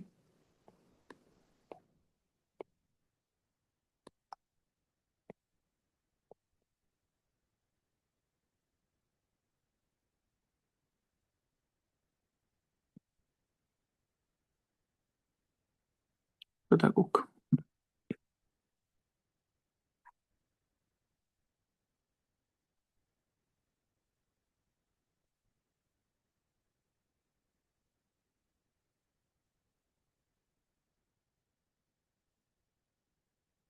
বেশ, আমি জাস্ট একটা ছবি দিয়ে দেখাচ্ছি বিস্টেনের ব্যাপারটাকে। তাহলে এবার আমি এখান থেকে শুরু করবো এক অর্থে।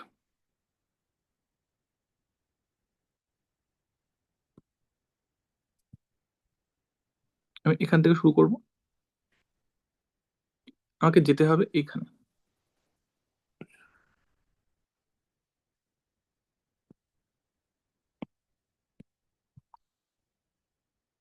এইটা মুছে গেল নাকি? যাক, কেস করেছে। ও না না না, ঠিক আছে।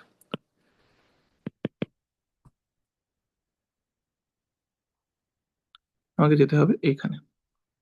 ধর আমি, এইটা আমার এবার ইনিশিয়াল পয়েন্ট, এইটা আমার P1,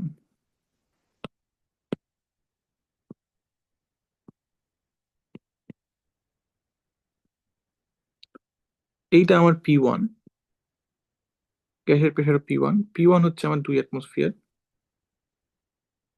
V1 হচ্ছে 25 লিটার। এবং আমি যাচ্ছি P2V2 তে। এইটা আমার P2, গ্যাসের ভলিউম V2, এক্সটার্নাল প্রেশার এখানে P2 হয়ে যাবে। এখানে আমি যাব যেখানে গ্যাসের প্রেশার বেড়েছে, ভলিউম কমেছে, সংকোচন হচ্ছে আমার। কি করে যাবো আমি এখান থেকে এখানে? তাহলে আমার শুরুতে প্রেশার, এক্সটার্নাল প্রেশার ছিল 2 অ্যাটমসফিয়ার, গ্যাসের প্রেশারও ছিল 2 অ্যাটমসফিয়ার, গ্যাসের ভলিউম ছিল 25 লিটার। আমাকে বাইরের প্রেশার বাড়িয়ে যেতে হবে P2 তে। P2 কত? P2টা ভালো করে লিখি। পি টু কত? P two 10 atmosphere.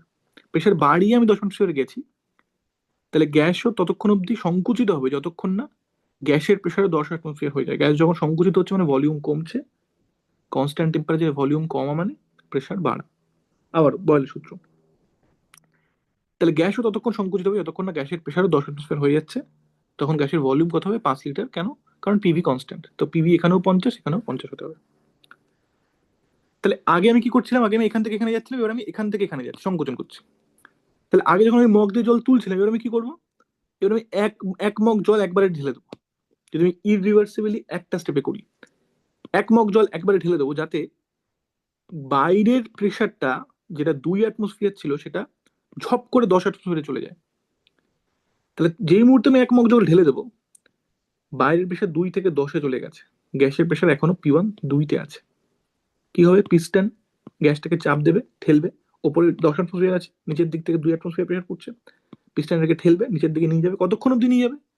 যতক্ষণ না গ্যাসের ভলিউম কমে প্রেশার বেড়ে 10 অ্যাটমসফিয়ারে চলে যায়। যেই মুহূর্তে গ্যাসের ভলিউম কমে প্রেশার বেড়ে 10 অ্যাটমসফিয়ারে চলে গেল, বাইরের প্রেশারও 10 অ্যাটমসফিয়ার আছে, সাম্য মেনটেন হয়ে যাবে, পিস্টন আর নড়বে না। তাহলে এবার আমি কি হচ্ছে, এবার আমি কিন্তু খেয়াল রাখতে হবে এই পয়েন্ট থেকে শুরু করে এই পয়েন্টে যাচ্ছি। এবার আমি এই পথ বরাবর যাচ্ছি, এই দিকে যাচ্ছি। কিন্তু ভালো করে ছবিটা আঁকা যাক। তাহলে এইবার এইটা আমার P1, এইটা V1, সেখান থেকে এইটা আমার P2, এইটা V2 তে যাচ্ছে। বোঝা যাচ্ছে না? বোঝা যাচ্ছে না? যাচ্ছে যাচ্ছে। তানিশা, বুঝতে পারছিস? বুঝতে পেরেছি।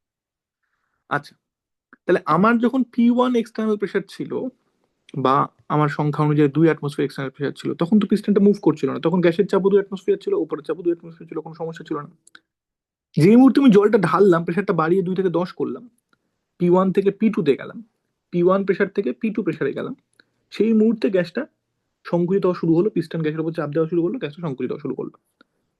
তাহলে এইবার বলতো গ্যাস কোন চাপের বিরুদ্ধে এবার কাজ করছে? P1 চাপের বিরুদ্ধে কাজ করছে না P2, সরি মানে পিস্টনের নয়, যখন পিস্টনটা নড়ছে এক্ষেত্রে তো গ্যাস কার্য করছে না, সংকোচন হচ্ছে, মানে পিস্টনটা কার্য করছে বা আমরা কার্য করছি। তাহলে কার্যটা কোন চাপের বিরুদ্ধে হচ্ছে, কোন এক্সটার্নাল প্রেশারের বিরুদ্ধে হচ্ছে? P1 এর বিরুদ্ধে হচ্ছে না P2 এর বিরুদ্ধে হচ্ছে?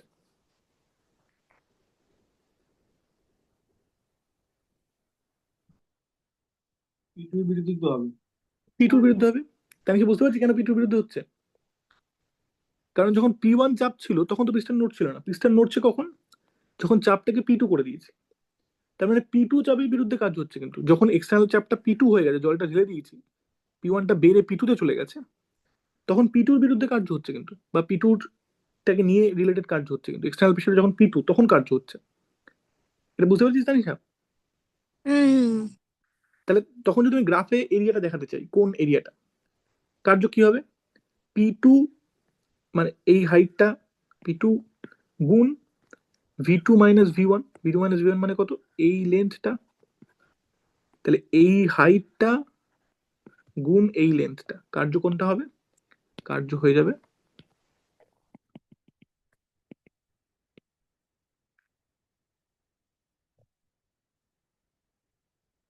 এই পুরোটা। এখানে এইটা হচ্ছে আমার P2 আর এইটা হচ্ছে V2 মাইনাস V1। এই পুরো আয়তক্ষেত্রের ক্ষেত্রফলটা হবে আমার কার্য, যখন আমি একটা স্টেপে ইরিভার্সিবলি করছি।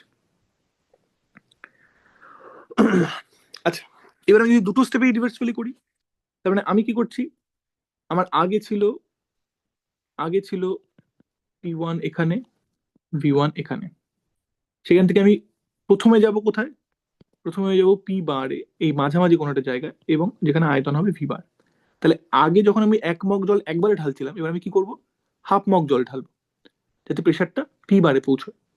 যেই মুহূর্তে উপরের প্রেশারটা পি বারে পৌঁছে যাবে, প্রেশারটা বেড়েছে, এখান থেকে বেড়ে এখানে গেছে, সেই মুহূর্তে গ্যাসের উপর এক্সট্রা চাপ পড়বে, কারণ গ্যাসের চাপ তো এখনো P1-ই আছে। যেই মুহূর্তে গ্যাসের উপর এক্সট্রা চাপ পড়বে, পিস্টনটা গ্যাসটাকে নিচের দিকে ঠেলবে। কতক্ষণ ঠেলবে? যতক্ষণ না গ্যাসের ভলিউম কমে চাপ বেড়ে গ্যাসের চাপও পি বারে চলে যায়। তাহলে এইবার আমার প্রথম স্টেপে কার্যটা কার বিরুদ্ধে হচ্ছে? প্রথম স্টেপে কার্যটা পি বারের বিরুদ্ধে হচ্ছে, কারণ প্রথম স্টেপে আমি চাপটা যেই মুহূর্তে বাড়িয়ে হাফ মগ জল ঢেলে যেই মুহূর্তে পি বারে নিয়ে গেছি, বাইরের চাপটাকে সেই মুহূর্তে পিস্টন নড়া শুরু করেছে। তাহলে পুরো কার্যটা আমার পি বারের বিরুদ্ধে হচ্ছে। পি বারের বিরুদ্ধে কতটা ভলিউম চেঞ্জ হচ্ছে? V bar minus V one, এই ভলিউমটা চেঞ্জ হচ্ছে। তাহলে আমার এরিয়া আন্ডার দ্য কার্ভ বা মানে ক্ষেত্রফলটা কি হবে, আমার কার্যটা কি হবে বা ক্ষেত্রফলটা কি হবে গ্রাফে? পি বার, এটা এই হাইটটা, গুণ V bar minus V one, এইটা। তাহলে সেটা কতটা হচ্ছে? সেটা হচ্ছে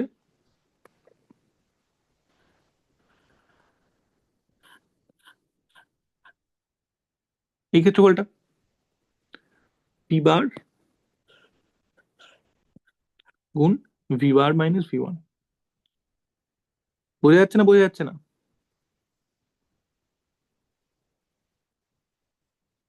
আচ্ছা আচ্ছা। না বুঝতে বুঝতে পেরেছি। বললে।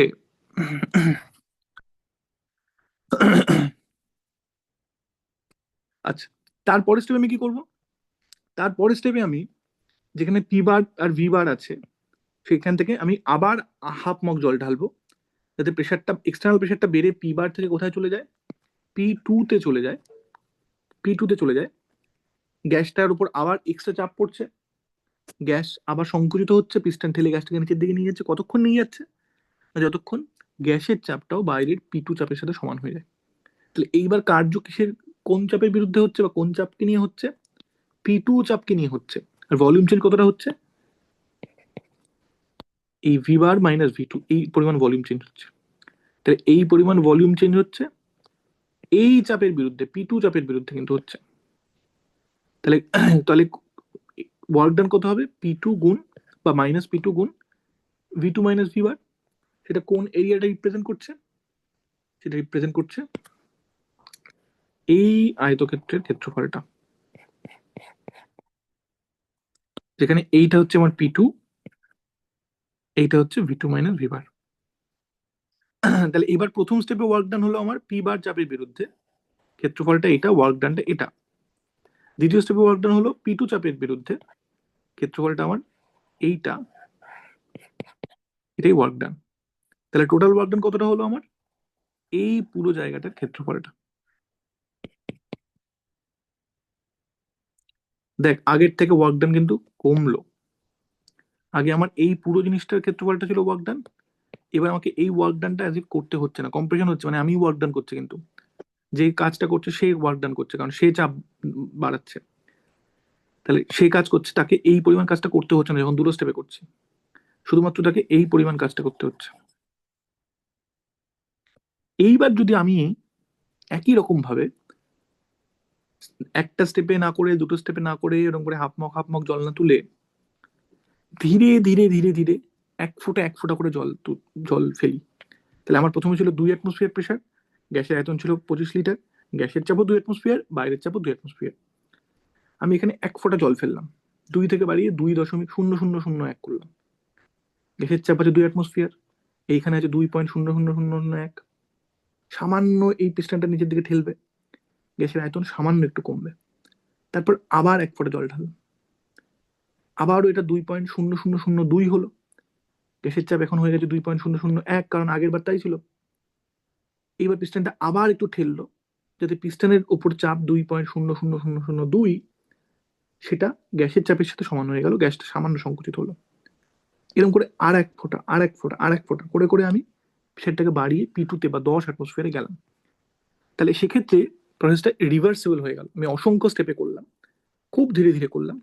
তাহলে সেক্ষেত্রে আমার এই প্রথম যে পয়েন্টে শুরু করেছিলাম তার পরের পয়েন্টটা কোথায় থাকবে? জাস্ট তারপরে।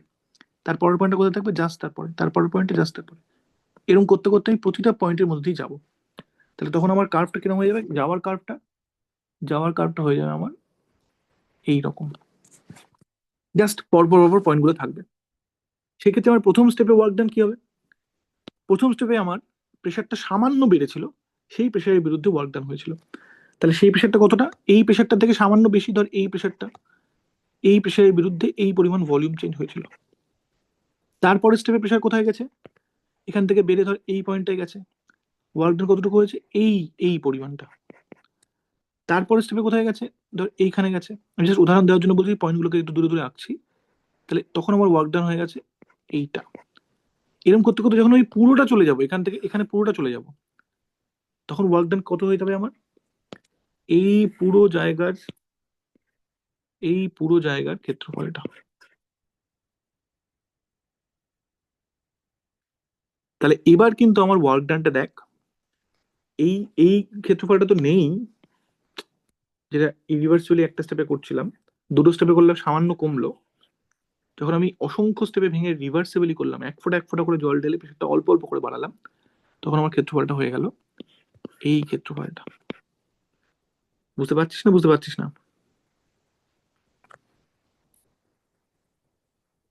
পাচ্ছি। তাহলে এবার আমি কিন্তু এইখান থেকে এই দিকে বরাবর যাচ্ছি, এই দিক বরাবর যাচ্ছি। তাহলে এইবার বুঝতে পারছিস তো যে কম্প্রেশনের ক্ষেত্রে, সংকোচনের ক্ষেত্রে আমি যদি ইরিভার্সিবল থেকে স্টেপ বাড়িয়ে বাড়িয়ে রিভার্সিবলের দিকে যাই, ওয়ার্ক ডানটা আমার বাড়ছে না কমছে? কমছে কমছে। তাহলে কি বুঝতে পারছিস রে নাকি? হ্যাঁ হ্যাঁ বুঝতে পারছি। না বুঝতে পারলে বল যে না ইয়াটা খটোমটো ঠেকছে বা না কি হচ্ছে বুঝতে পারছি না আমি। না বুঝতে পারছি আমি। আচ্ছা বেশ। তাহলে এইবার যদি আমি এইবার এদিক থেকে এদিকে যাই, রিভার্সিবলের থেকে স্টেপ বাড়িয়ে বাড়িয়ে ইরিভার্সিবলের দিকে যাই, তাহলে ডাব্লু এর মান কমছে রিভার্সিবল থেকে, সরি ইরিভার্সিবল থেকে রিভার্সিবলের দিকে গেলে। আচ্ছা যেহেতু এখানে, আচ্ছা আমি ওটা একটু ঢুকে নিই তাহলে বোঝা যাবে।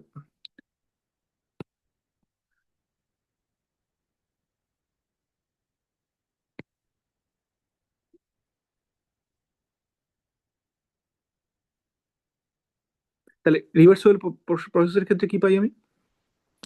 তাহলে এবার এখানে ডাব্লুর সর্বাধিক মান কত? ডাব্লু এর সর্বনিম্ন মান, এক্ষেত্রে সর্বাধিক না, সর্বনিম্ন মান কত? রিভার্সিবল প্রসেস যেটা হচ্ছে তার মানে এরিয়া আন্ডার পিভি কার্ভ, এটা হচ্ছে সর্বনিম্ন মান কিন্তু কম্প্রেশনের ক্ষেত্রে। এটাই ছিল এক্সপ্যানশনের ক্ষেত্রে, সম্প্রসারণের ক্ষেত্রে সর্বোচ্চ মান। আর এক্ষেত্রে সর্বনিম্ন মান হচ্ছে এইটা, এইটা হচ্ছে সর্বনিম্ন মান। সর্বাধিক মান তো অনেক কিছু হতে পারে, বেসিক্যালি এইটা, ঠিক আছে? সর্বনিম্ন মান হচ্ছে এইটা, সব থেকে কম এটা। এবং সর্বনিম্ন মানটা কার ক্ষেত্রে পাচ্ছি? রিভার্সিবল প্রসেসের ক্ষেত্রে পাচ্ছি। তাহলে যেহেতু কম্প্রেশন,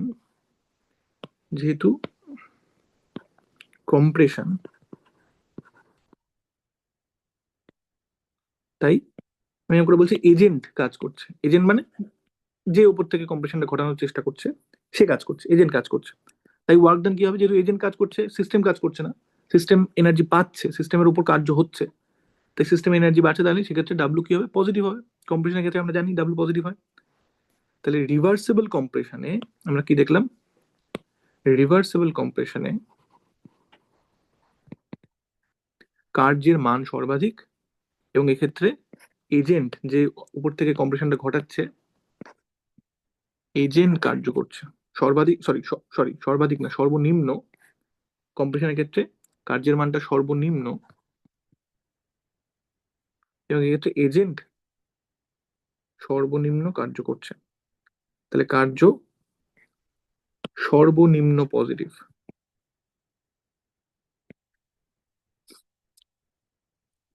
তাহলে কম্প্রেশনের ক্ষেত্রে আমাকে বা এজেন্টকে কার্য করতে হয়, রিভার্সেবল দিকে যত যাব তত কার্যের মান কমতে থাকবে। এক্সপ্যানশনের ক্ষেত্রে গ্যাসকে কার্য করতে হয়, রিভার্সেবলের দিকে যত যাবো তত কার্যের মান বাড়তে থাকবে, এবং সর্বাধিক কার্য কত? এই এরিয়া আন্ডার দ্য কার্ভ। তাহলে এবার আমি ব্যাপারটাকে সাম আপ করি, যে কি বুঝলাম এতক্ষণ ধরে। সাম আপ করি।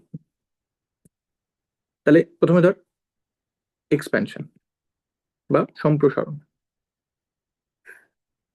তাহলে প্রথম কথা হচ্ছে ডাব্লু নেগেটিভ, কারণ গ্যাস কাজ করছে।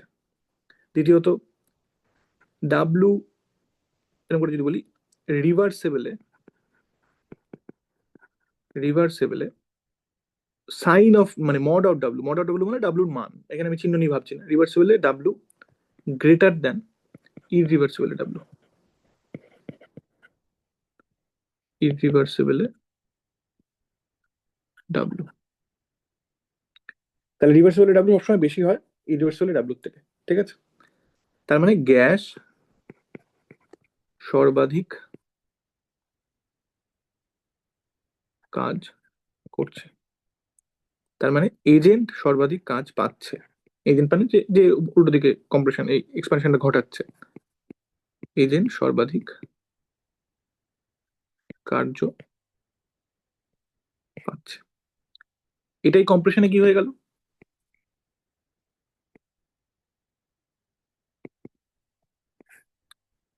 কম্প্রেশন আমরা দেখেছি ডাব্লু পজিটিভ, গ্যাসের ভলিউম কমছে, উপর থেকে কেউ চাপ দিচ্ছে। এবং আমি কি দেখলাম, রিভার্সেবলে ডাব্লুর মান লেস দ্যান ইরিভার্সেবলে ডাব্লুর মান।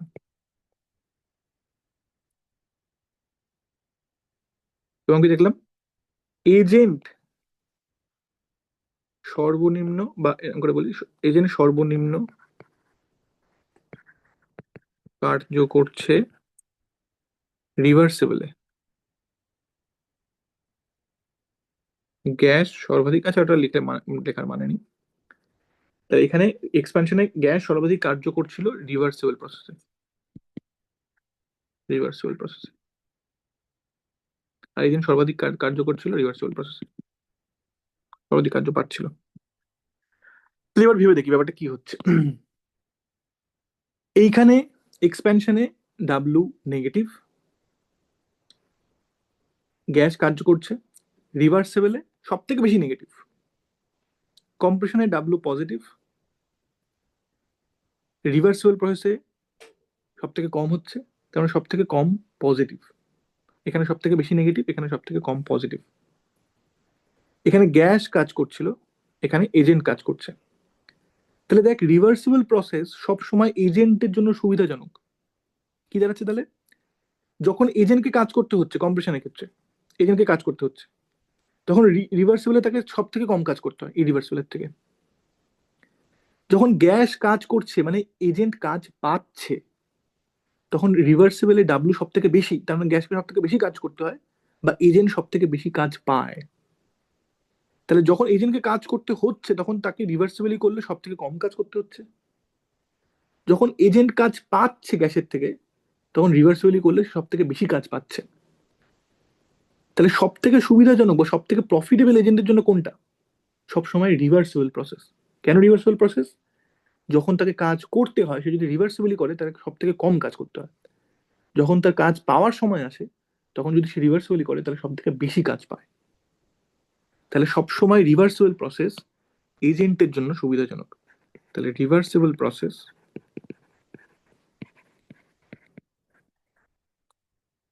is always profitable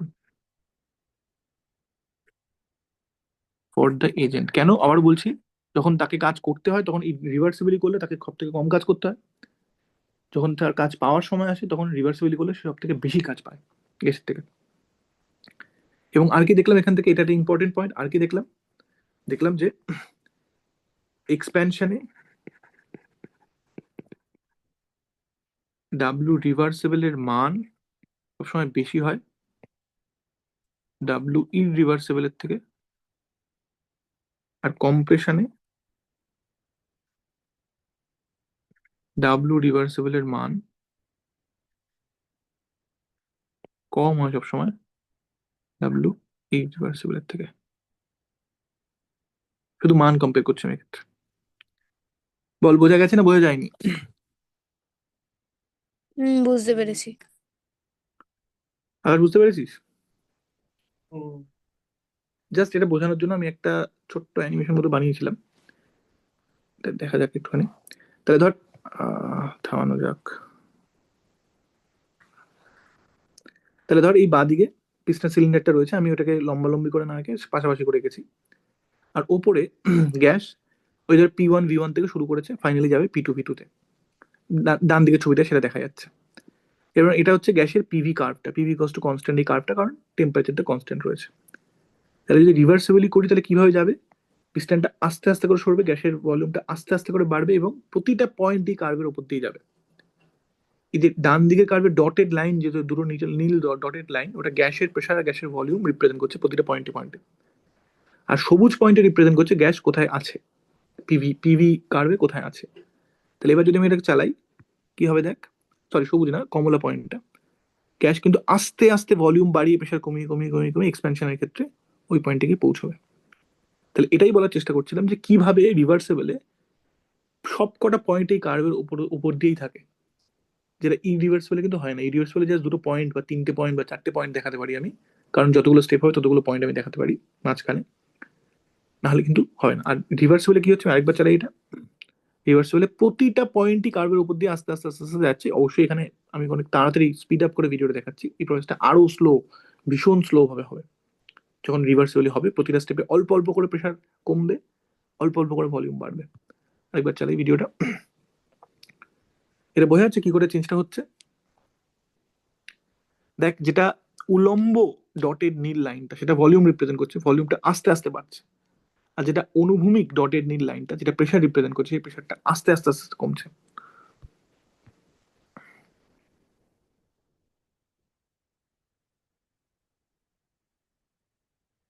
বোঝা যাচ্ছে না, বোঝা যাচ্ছে না? বোঝা যাচ্ছে। আবার পরিষ্কার?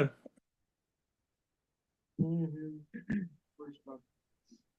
বেশ, এবার আমরা একটা ছোট্ট ব্রেক নিই, তারপর আমরা আবার শুরু করবো।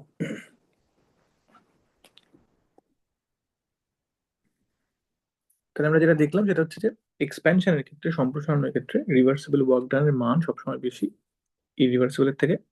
কম্প্রেশনের ক্ষেত্রে রিভার্সিবল ওয়ার্ক ডানের মান সব থেকে কম ইরিভার্সিবলের তুলনায়। আচ্ছা, তাহলে এবার আমরা একটা ছোট্ট জিনিস এখানে বলে রাখি, সেটা হচ্ছে যে এটা তো দেখতে পেলি যে ইম্পর্টেন্ট পয়েন্ট টু নোট, এরকম করে বলি ইম্পর্টেন্ট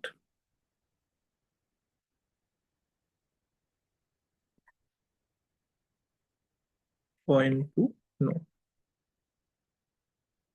আচ্ছা, রেকর্ডিংটা অন করলাম তো নাকি, আবার দেখিনি। হুম, কি ইম্পর্টেন্ট পয়েন্ট টু নোট, এটা তো বুঝতে পারলি যে রিভার্সিবল প্রসেসে, রিভার্সিবল প্রসেসে মানে সেটা এক্সপ্যানশনই হোক, সম্প্রসারণই হোক, বা কম্প্রেশনই হোক, সংকোচনই হোক,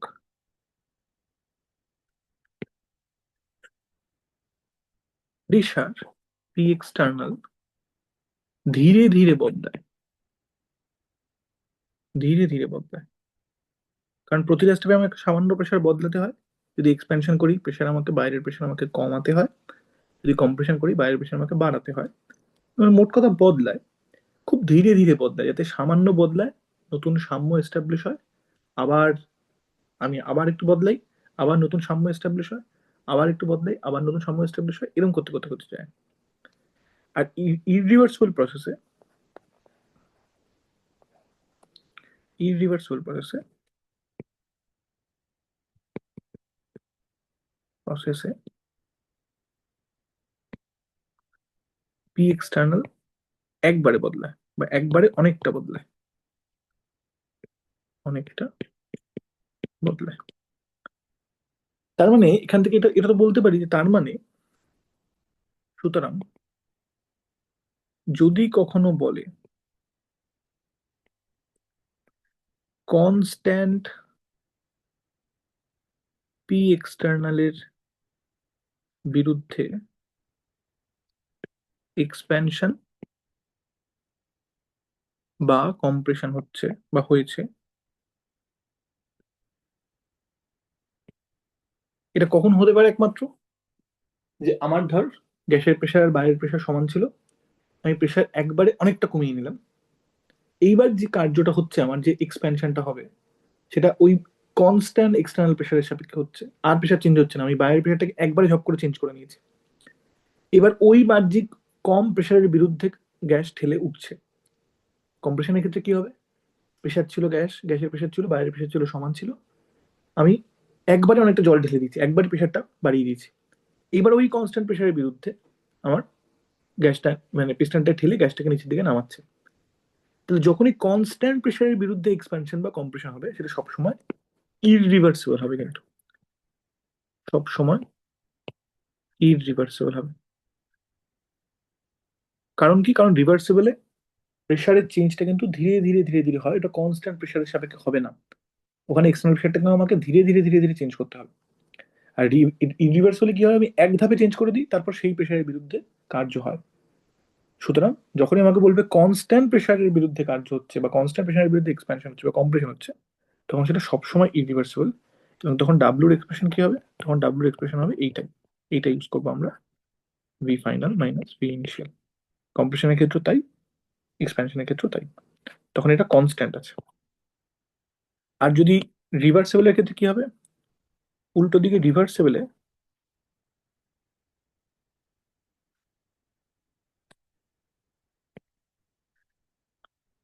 আমার হয়ে যায় কি, minus integration minus P dV V one থেকে ভি2। এবার এখানেই দেখ যে এই পিটা যখন কনস্ট্যান্ট হয়ে আসলে তখন সেটা ইন্টিগ্রেশনের বাইরে বেরিয়ে আসতে পারে, তখন জাস্ট ডিভির উপর ইন্টিগ্রেশন হয়। আর ডিভির উপর ইন্টিগ্রেশন কি হবে, জাস্ট ভি হবে। লিমিট বসালে কি হবে, V two minus V one হয়ে যাবে।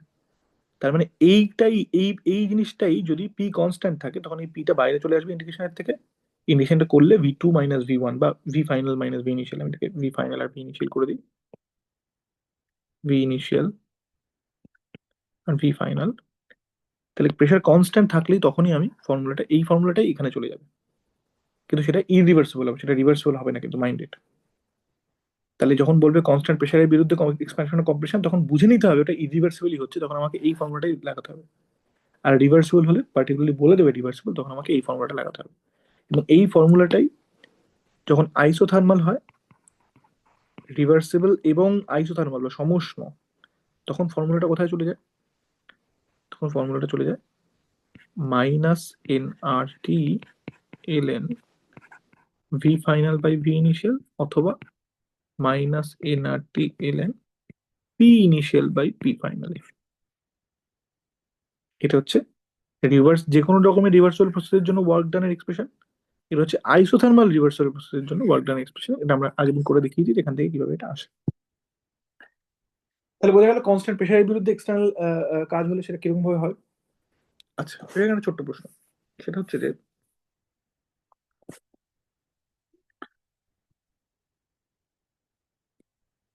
যদি এমন প্রসেস ঘটে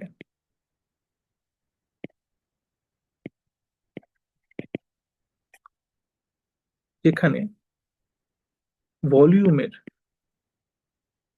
কোনো বদল ঘটছে না, তাহলে এই ধরনের প্রসেস কি বলে, ইংলিশে বলে আইসোকোরিক প্রসেস। আইসোকোরিক প্রসেস বাংলায় বলে সম আয়তন প্রক্রিয়া। সম আয়তন প্রক্রিয়া। তাহলে এই ধরনের প্রসেসের ক্ষেত্রে ডাব্লু কি হবে, তুই ডাব্লুর যে এক্সপ্রেশনটাই খুশি ইউজ কর। তুই এই এক্সপ্রেশনটা যদি ইউজ করিস যেটা রিভার্সিবল, বা এই এক্সপ্রেশনটা যদি ইউজ করিস, ভেবে দেখ কি হচ্ছে, কোনো আয়তন বদল কিন্তু ঘটছে না। তার মানে এটা এক্ষেত্রে কি হবে, আয়তন বদল ঘটছে না, মানে ডিভিটা কি, ডিভিটা হচ্ছে আয়তনের বদল, ডিভিটা হচ্ছে শূন্য। তাহলে ডাব্লু কি হয়ে যাবে, শূন্য। যদি এই এক্সপ্রেশনটা ইউজ করিস, রিভার্সিবল এর ওয়ার্ক ডান এর এক্সপ্রেশনটা ইউজ করিস, তাও ডাব্লু শূন্য। আর যদি ইরিভার্সিবল ইউজ করিস, কোনো আয়তন বদল ঘটছে না, তার মানে ভি ফাইনাল সমান সমান ভি ইনিশিয়াল, তাহলে আবার ডাব্লু কি হয়ে যাবে, শূন্য। তাহলে যখন এমন কোনো প্রসেস ঘটবে, সেটা রিভার্সিবলই হোক সেটা ইরিভার্সিবলই হোক, যেখানে আয়তনের কোনো বদল ঘটছে না, সেখানে কার্য কি হয়ে যাবে, সবসময় শূন্য হয়ে যাবে। তাহলে সম আয়তন প্রক্রিয়ার ক্ষেত্রে কার্য সবসময় শূন্য। এরকম করে বলি, সম আয়তন প্রক্রিয়ায় কার্য সবসময় শূন্য। এটা বোঝা গেল না, বোঝা গেল না? হুম হুম বোঝা গেল? বুঝতে পেরেছি। বেশ, তাহলে এইবার আমরা আগের প্রশ্নটায় যাই। আমরা যে প্রশ্নটা হোমওয়ার্ক দিয়েছিলাম, এই 4 নম্বর প্রশ্নটায় আমি জাস্ট বুঝিয়ে দিচ্ছি, তোরা পরের দিন করে পাঠাবি। এখানে একটা প্রসেস P1 V1 থেকে P2 V2 দুবার গেছে, এখানেও P1 V1 থেকে P2 V2 গেছে। তাহলে দেখ দুটো ভাবে গেছে। আগে P1 V1 থেকে স্থির চাপে সম্প্রসারণ করেছে। আচ্ছা, স্থির চাপে সম্প্রসারণ মানে কি, রিভার্সিবল না ইরিভার্সিবল? কেউ একজন বল।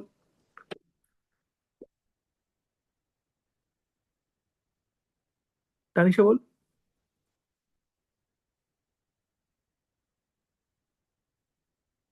ইরিভার্সিবল। ইরিভার্সিবল।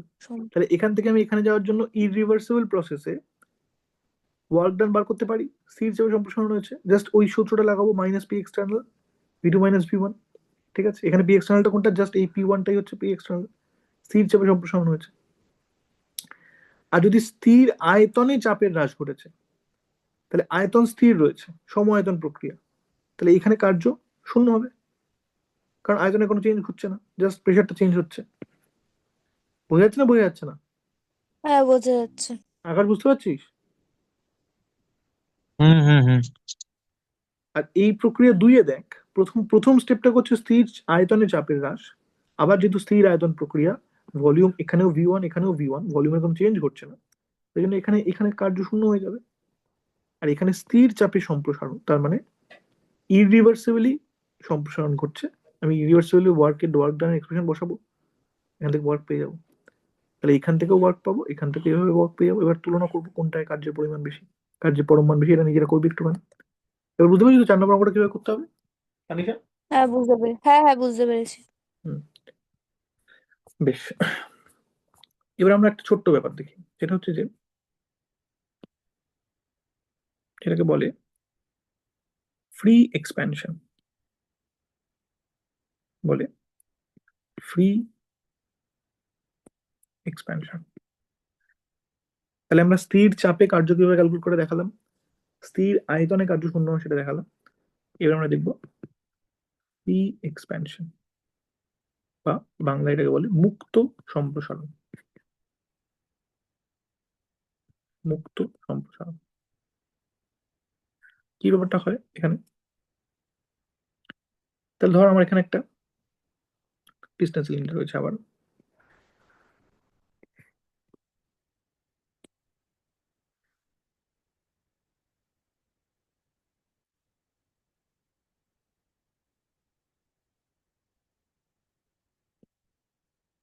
কিছুটা গ্যাস রয়েছে এখানে, ধর এখানে পি ওয়ান ভি ওয়ান, এই এক্সটার্নাল প্রেশারটাও পি ওয়ান রয়েছে এখানে।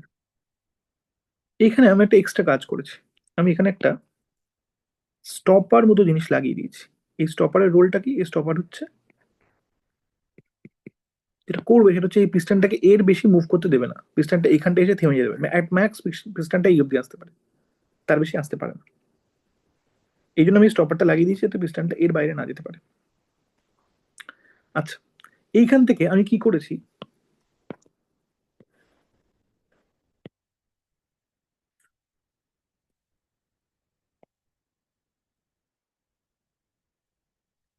আমি এই ওপরের প্রেশারটাকে শূন্য করে দিয়েছি। আমার যে বাহ্যিক প্রেশার ছিল সেটা পুরোপুরি শূন্য করে দিয়েছি, তার মানে পিস্টনের উপরে যা ওয়েট ছিল, যার জন্য প্রেশার প্রেশার পড়ছিল, সব ওয়েট তুলে নিয়েছি একবারে। তাহলে এখন পি এক্সটার্নাল কত, যেখানে পি এক্সটার্নাল সমান সমান পি ওয়ান বলছি আমি, পি এক্সটার্নাল সমান সমান পি ওয়ান, তাই জন্য সামনে ছিল গ্যাসের চাপ আর বাইরের চাপ সমান ছিল। এবার পি এক্সটার্নালটাকে আমি শূন্য করে দিয়েছি, সমস্ত প্রেশার তুলে নিয়েছি আমি। তাহলে কি হবে, বাহ্যিক চাপ শূন্য, গ্যাসের ভেতরের চাপ পি ওয়ান বেশি, তাহলে গ্যাস এটাকে ঠেলবে, সম্প্রসারিত হবে, এক্সপ্যানশন হবে। কিন্তু কতদূর ঠেলতে পারবে, ঠেলতে ঠেলতে যেই মুহূর্তে পিস্টনটা স্টপারে ঠেকে যাবে সেই মুহূর্তে আর কিন্তু ঠেলতে পারবে না। তাহলে এটা ফাইনাল পরিস্থিতি এখানে কোথায় গিয়ে দাঁড়াবে, এখানে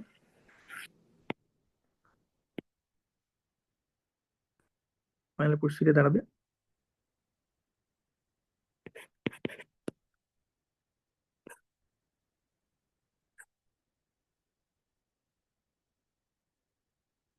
এখানে, যেখানে গ্যাসের চাপও সামান্য পাল্টে যাবে। ধরলাম গ্যাসের চাপ হয়ে গেল P two V two, external চাপ কিন্তু এখনো পি এক্সটার্নাল সমান সমান শূন্য। আচ্ছা আগে বল, এই প্রক্রিয়াটা রিভার্সিবল না ইরিভার্সিবল, আকাশ বল দেখি।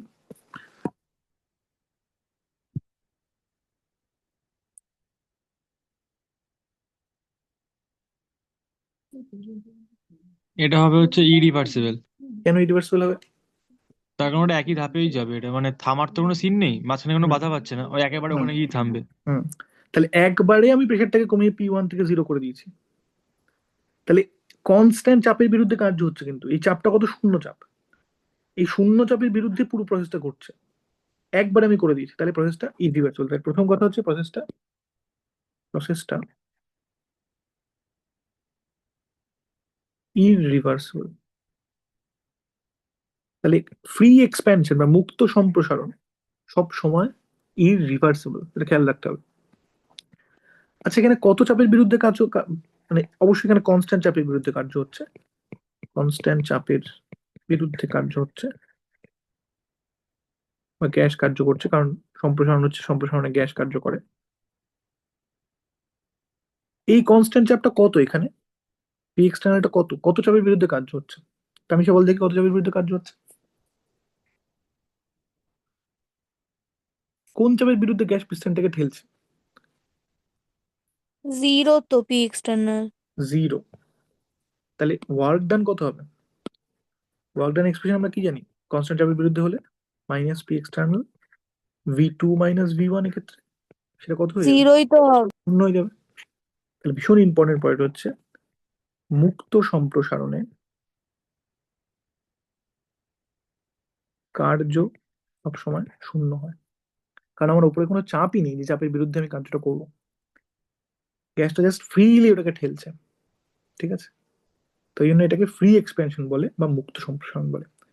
তাহলে আমরা দুটো এমন কেস দেখলাম যেখানে কার্য শূন্য হয়। একটা শুরুতে দেখলাম যখন প্রসেসটা আইসোকোরিক প্রসেস বা সম আয়তন প্রক্রিয়া, কোনো আয়তনের বদল ঘটছে না, সেটা রিভার্সিবলি হোক আর ইরিভার্সিবলি হোক, দুক্ষেত্রেই কার্য শূন্য। আর ফ্রি এক্সপ্যানশন, যেখানে আমি এক্সটার্নাল প্রেশারটাকে এক ধাক্কায় শূন্য করে দিয়েছি, গ্যাসটা মুক্তভাবে পেশেন্টটাকে উপরের দিকে ঠেলে দিচ্ছে, সেইটা ইরিভার্সিবল প্রক্রিয়া সবসময়, এবং সেই প্রক্রিয়ায় ফ্রি এক্সপ্যানশনের কার্য সবসময় শূন্য। বোঝা গেছে না, বোঝা যায়? বুঝতে হুম। পেরেছি। আচ্ছা, এবার আরেকটা কেস দেখা যাক, কেমিক্যাল রিয়াকশনে কার্য। কেমিক্যাল রিয়াকশনে কার্য। আচ্ছা, আমি এখানে ধরে নেব যে, ধরি কোনো কেমিক্যাল রিয়াকশনে, কোনো কেমিক্যাল রিয়াকশন কনস্ট্যান্ট টেম্পারেচার এবং এক্সটার্নাল প্রেসারের বিরুদ্ধে হচ্ছে, এক্সটার্নাল পি এর সাথে হচ্ছে। তাহলে প্রথম কথা, এক্ষেত্রে যদি কার্য হয়, যেহেতু কনস্ট্যান্ট এক্সটার্নাল প্রেসার আছে, যদি কোনো কার্য হয় সেটা কি হবে, রিভার্সিবল না ইরিভার্সিবল? এক্সটার্নাল প্রেসার কনস্ট্যান্ট আছে, তাহলে অবশ্যই কার্যের ক্ষেত্রে ইরিভার্সিবল হবে। যদি কোনো কার্য হয়ে থাকে, রিভার্সিবল হবে না। বুঝতে পারছিস না, বুঝতে পারছিস না? হুম আগে বুঝতে পারছিস তো? হুম হুম হুম আচ্ছা, তাহলে কার্য কখন হবে? প্রথম কথা, কার্য হবে কখন? ধর আমি একটা কেস দেখি, কেস 1।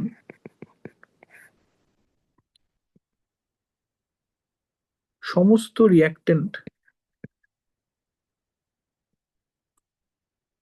এবং প্রোডাক্ট, যারা যারা কেমিক্যাল রিয়াকশনটাতে পার্টিসিপেট করছে, তারা হয় কঠিন নয় তরল। তাহলে কেমিক্যাল রিয়াকশনটাতে কোনো গ্যাস ইনভলভ নেই। যারা যারা আছে তারা হয় সবাই কঠিন বা তরল, যারা যারা কেমিক্যাল রিয়াকশনে রিয়াক্টেন্ট হিসেবে পার্টিসিপেট করছে বা প্রোডাক্ট হিসেবে পার্টিসিপেট করছে। এক্ষেত্রে কঠিন বা তরলের আয়তন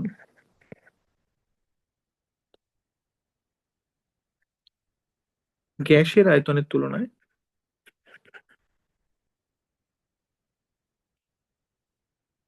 নগণ্য। এটা প্রথম পয়েন্ট। কি করে বোঝা যায় এটা? 1 লিটার যদি তুই জল নিস, আচ্ছা 1 মোল যদি তুই জল নিস, 1 মোল জল মানে কত? 18 ml জল, সরি 18 গ্রাম জল। 1 মোল জল মানে 18 গ্রাম জলের আয়তন কত হবে? যদি জলের ঘনত্ব আমি 1 গ্রাম প্রতি ml ধরে নিই, তাহলে 18 গ্রাম জলের ঘনত্ব হচ্ছে, সরি 18 গ্রাম জলের আয়তন হচ্ছে 18 ml। তাহলে 1 মোল জলের আয়তন, তরল জল, তার আয়তন কত? 18 ml। এই জলটাকে যদি আমি স্টিমে কনভার্ট করে দিই, গ্যাসে কনভার্ট করে দিই, জলীয় বাষ্পে কনভার্ট করে দিই, তাহলে 1 মোল জল যদি আমি ধরে নিই আদর্শ গ্যাস, তাহলে 1 মোল আদর্শ গ্যাসের আয়তন কত হয় এসটিপিতে? 22.4 লিটার। 22.4 লিটার মানে 22,400 ml। তাহলে 1 মোল জল সেটা যখন তরল ফর্মে আছে তার আয়তন কত? 18 ml। আর 1 মোল জল সেটাকে যদি আমি আদর্শ গ্যাস ধরে নিয়ে বাষ্পে কনভার্ট করে দিই, তার আয়তন কত হয়? 22,400 ml। তাহলে ফারাকটা বুঝতে পারছিস? কঠিন তরলের আয়তন, কঠিনের আয়তনও মোটামুটি এই রেঞ্জেই থাকবে। 1 মোল জলকে যদি বরফে পরিণত করে দিস তার আয়তন হয়ে যাবে হয়তো 20 ml কি 22 ml, ঠিক আছে? সেখানে গ্যাসে কনভার্ট করলে তার আয়তন হয়ে যাবে 22,400 ml। তাহলে হিউজ পার্থক্য। তাহলে কঠিন তরলের আয়তন গ্যাসের আয়তনের তুলনায় খুব কম। এটা হচ্ছে প্রথম পয়েন্ট। দ্বিতীয় পয়েন্ট হচ্ছে টিপি কনস্ট্যান্ট থাকলে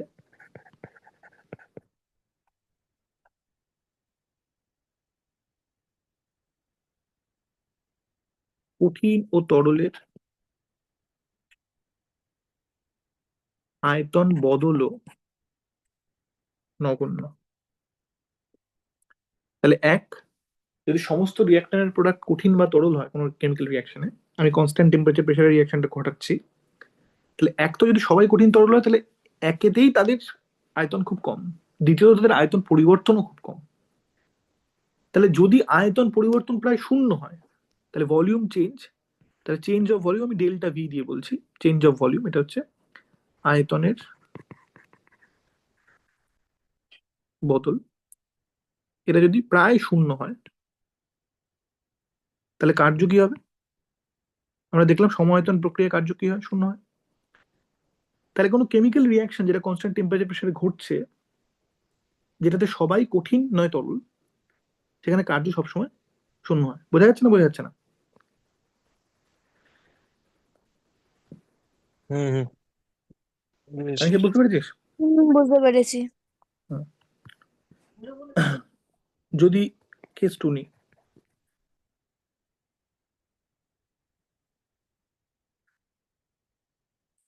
যে এবার ধর সবাই কঠিন তরল নয়, কিন্তু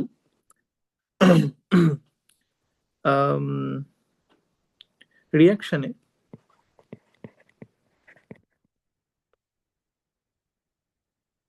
কিছু গ্যাস ইনভলভড আছে,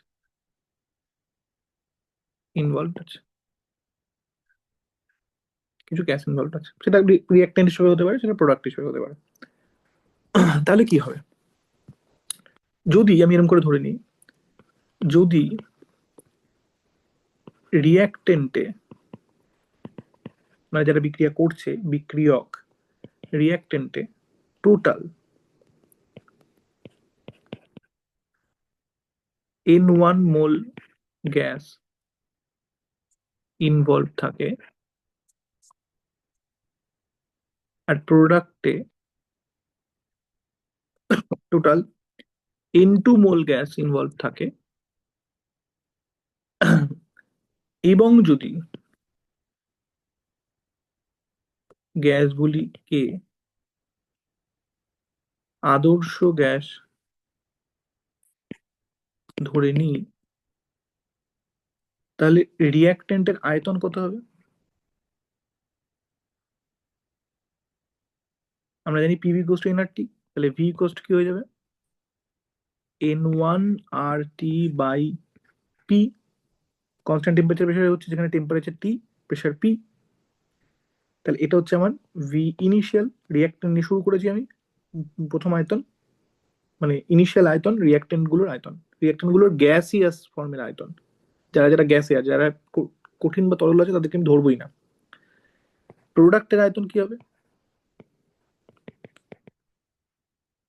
ভি ফাইনাল সেটা কি হয়ে যাবে? প্রোডাক্টে কতগুলো গ্যাস আছে? কত মোল গ্যাস আছে? টোটাল N2 মোল গ্যাস আছে। তাহলে N2 RT বাই আবার পি। তাহলে এবার যদি আমি ভাবি ওয়ার্ক ডান কি হবে? ওয়ার্ক ডান হয়ে যাবে W ইকুয়ালস টু, কনস্ট্যান্ট প্রেসারে হচ্ছে ইরিভার্সিবলি হচ্ছে কিন্তু, তাহলে কনস্ট্যান্ট প্রেসারটা কি আছে? পি। তাহলে আমি করে বলি P external VF minus VI. Constant প্রেসারটা হচ্ছে এক্ষেত্রে আমার পি, ভিএফ হচ্ছে N2 RT by P minus N1 RT by P. কত কত হয়ে যাবে এটা? Minus N2 RT minus N1 RT। তাহলে এটাকে আমি এরকম করে লিখতে পারি, মাইনাসটা বাইরে থাকলো, N2 মাইনাস N1 RT। তাহলে সেটা কি হয়ে গেল? N2 মাইনাস N1 কে আমি কি লিখতে পারি? জাস্ট মোল সংখ্যার বদল। তাহলে আমি ডেল্টা N RT এরকম করে লিখতে পারি আমি। যেখানে ডেল্টা এনটা কি, যেখানে ডেল্টা এনটা হচ্ছে N2 minus N1। N2 N1 কি ছিল? প্রোডাক্ট এ থাকা গ্যাসের মোল সংখ্যা মাইনাস রিঅ্যাকটেন্টে থাকা গ্যাসের মোল সংখ্যা। বোঝা গেল না? বোঝা গেল না? কেমিক্যাল রিঅ্যাকশনের ক্ষেত্রে কনস্ট্যান্ট টেম্পারেচার প্রেসারে যখন প্রসেসটা ঘটবে, তখন কিভাবে দেখতে হবে আমাকে? আমাকে দেখতে হবে শুধুমাত্র গ্যাসগুলোকে কনসিডার করতে হবে কার্যের ক্ষেত্রে, যখন আমি শুধু কার্য দেখব। এবং দেখতে হবে রিঅ্যাকটেন্ট থেকে প্রোডাক্টে যাওয়ার সময় গ্যাসের মোল সংখ্যা কত বদল ঘটছে, এবং সেটা থেকে আমাকে কার্য ক্যালকুলেট করতে হবে। বোঝা গেল না? বোঝা গেল না? বুঝতে পেরেছি। আকাশ বুঝতে পারিস না? বুঝতে পারিস না? আচ্ছা, একটা উদাহরণ করা যাক, তাহলে বোঝা যাবে একটু ভালো করে।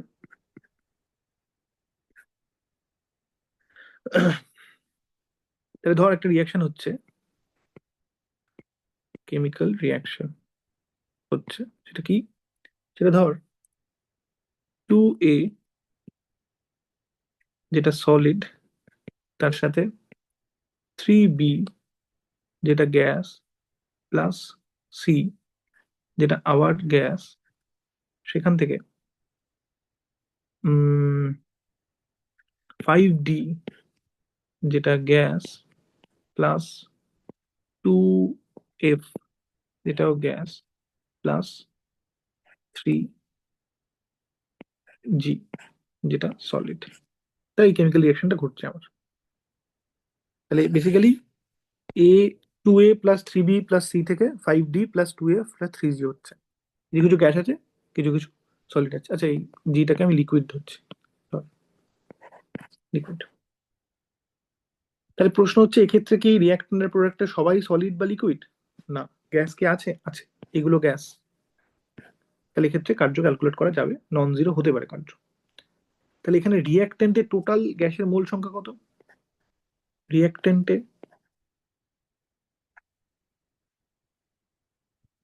তাহলে কেমিক্যাল রিয়াকশনটা হচ্ছে, আমি জাস্ট বলে দিচ্ছি, 300 কেলভিন টেম্পারেচারে।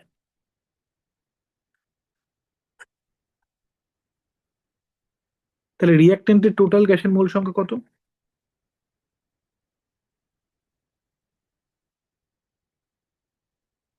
N1 সমান কত বল? রিয়াক্ট্যান্ট সাইডে গ্যাসের টোটাল মোল সংখ্যা কত হবে?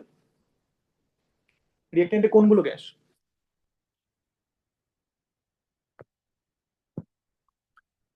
বি আর সি। তাহলে তাদের টোটাল মোল সংখ্যা কত হবে?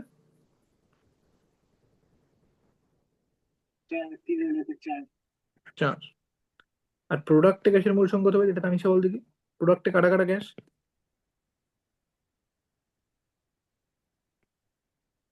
DF তাহলে প্রোডাক্টে গ্যাসের মোল সংখ্যা কত হবে তাদের দুজনের মিলিয়ে? 7। 7। তাহলে আমি যখন কার্য ক্যালকুলেট করছি, আমি সলিড আর লিকুইড গুলোকে কনসিডারই করছি না। আমার কাছে কি দাঁড়াচ্ছে যদি কার্যের সাপেক্ষে দেখি? 4 মোল গ্যাস রিয়াক্ট করে 7 মোল গ্যাস তৈরি করছে। এইটুকুই আমার কার্যের জন্য গুরুত্বপূর্ণ। কার্য ক্যালকুলেট করার জন্য এইটুকুই আমার দরকার, যে 4 মোল গ্যাস রিয়াক্ট করে 7 মোল গ্যাস তৈরি করছে। তাহলে কত মোলের বৃদ্ধি ঘটছে? সুতরাং ডেল্টা এন সমান কি হচ্ছে? N2 মাইনাস N1 বা N ফাইনাল মাইনাস ইনিশিয়াল বলতে পারিস। সেটা কি হবে? 7 মাইনাস 4, তার মানে 3। তাহলে কার্য কি হবে? Minus delta n R T. এটা কত হয়ে যাবে? -3 into 8.314 joule per kelvin per mole into temperature কত হচ্ছে বলে দিচ্ছি, 300 কেলভিন। এখান থেকে ক্যালকুলেট করলে আমি কিছু একটা পাবো, জুল পার মোল। বুঝতে পারছিস না? বুঝতে পারছিস না? বুঝতে পেরেছি। তাহলে কেমিক্যাল রিয়াকশনের ক্ষেত্রে আমরা এইভাবে কার্য ক্যালকুলেট করবো, ডাব্লিউ ইকুয়ালস টু এই ফর্মুলাটা ব্যবহার করে, মাইনাস ডেল্টা এন আর টি। আচ্ছা, এখানে কিন্তু খেয়াল রাখতে হবে, ডেল্টা এনটা কিন্তু সবসময় প্রোডাক্ট মাইনাস রিয়াক্টেন্ট করতে হবে। ফলে এই কার্যটা পজিটিভ কখন হবে, যখন ডেল্টা এনটা নেগেটিভ হবে। যদি উল্টো হতো 7 মোল গ্যাস রিয়াক্ট করে 4 মোল গ্যাস তৈরি করতো, তখন কিন্তু কার্যটা পজিটিভ হতো। এক্ষেত্রে কার্যটা নেগেটিভ হবে, সেক্ষেত্রে কার্যটা পজিটিভ হবে। খেয়াল রাখতে হবে ডেল্টা এনটা ক্যালকুলেট করার সময় প্রোডাক্ট মাইনাস রিয়াক্টেন্ট করতে হবে, যেভাবে রিয়াকশনটা দিয়েছে তার প্রোডাক্ট মাইনাস রিয়াক্টেন্ট করতে হবে, এটা খেয়াল রাখতে হবে একটু। বেশ, তাহলে আমরা দেখলাম আজকে কি দেখলাম, রিভার্সাল প্রসেস ভালো করে বুঝলাম। আমরা দেখলাম যে কনস্ট্যান্ট প্রেশারের ক্ষেত্রে সেটা সবসময় ইরিভার্সিবল হয়, কনস্ট্যান্ট ভলিউমে কার্য সবসময় শূন্য হয়, কারণ কোনো ভলিউম চেঞ্জ হচ্ছে না। আগে দেখলাম, তার সাথে আমরা দেখলাম কেমিক্যাল রিয়াকশন। আচ্ছা, মুক্ত সম্প্রসারণে যেখানে এক্সটার্নাল প্রেশারটা জিরো হয়ে গেছে, সেখানে আহ, কার্যটা জিরো হয়ে যায় সবসময়, সেটা ইরিভার্সাল প্রসেস হয়। কেমিক্যাল রিয়াকশনে কি করে কার্য ক্যালকুলেট করে সেটাও দেখলাম। তাহলে আজকে আমরা এখানটায় থামছি, পরের দিন আমরা দেখবো এই যে কার্যের আমরা বিভিন্ন এক্সপ্রেশন দেখলাম। এবার আমরা তো ফার্স্ট ল শিখেছি যে ডেল্টা ইউ সমান সমান কিউ প্লাস ডাব্লিউ। তাহলে এই বিভিন্ন ক্ষেত্রে কার্য আমরা বিভিন্নভাবে ক্যালকুলেট করলাম, সেই বিভিন্ন ক্ষেত্রে ফার্স্ট লটা কিরকম দেখতে হয় যখন আমি ডাব্লিউর এক্সপ্রেশনটা বসিয়ে দিই। মুক্ত সম্প্রসারণের ক্ষেত্রে ডাব্লিউ শূন্য হয়ে যাবে, তাহলে ডেল্টা ইউ কষ্ট কিউ হয়ে যাবে। এইরকম বিভিন্ন ক্ষেত্রে ফার্স্ট ল এর ফর্মটা কিরকম হয়, এটা তো general form of first law, সেই ফার্স্ট ল এর ফর্মটা কি হয় এবং আদর্শ গ্যাসের ক্ষেত্রে সেটাকে আরো কিভাবে সিম্পলিফাই করা যায় আমরা সেটা দেখবো। তাহলে আমরা ফার্স্ট ল এর পার্টটা আমরা শেষ করে ফেলবো পরের দিন। তারপরে আমাদের যেটা পড়ে থাকবে সেটা হচ্ছে এনথ্যালপি রিলেটেড কিছু কনসেপ্ট এবং কেমিক্যাল রিয়াকশন। আমি এক্সপেক্ট করছি আর তিনটে ক্লাসে আশা করি থার্মোডাইনামিক্সটা আমরা শেষ করে ফেলতে পারবো। তোদের পরীক্ষা কোন সময়?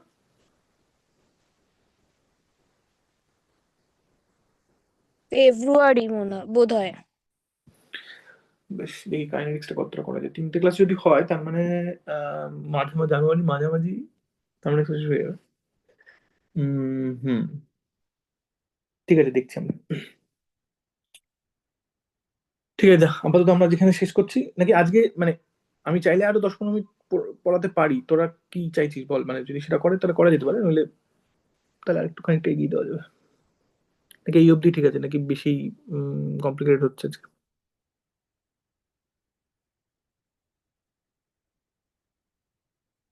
আচ্ছা ঠিক আছে, এরকম করে প্রশ্ন করা যাক, আজকে আমি এখানেই থামছি। তোরা কি আরেকটু পড়তে চাইছিস, তাহলে আমি আরেকটু পড়াতে পারি। যদি কোনো উত্তর না আসে আমি ধরতে চাইছি না, ঠিক আছে? 1 2 3 স্টার্ট। কোনো উত্তর নেই, বেশ আমি এখানে থামলাম। নাকি উত্তর আসছে? শুনতে পেলাম না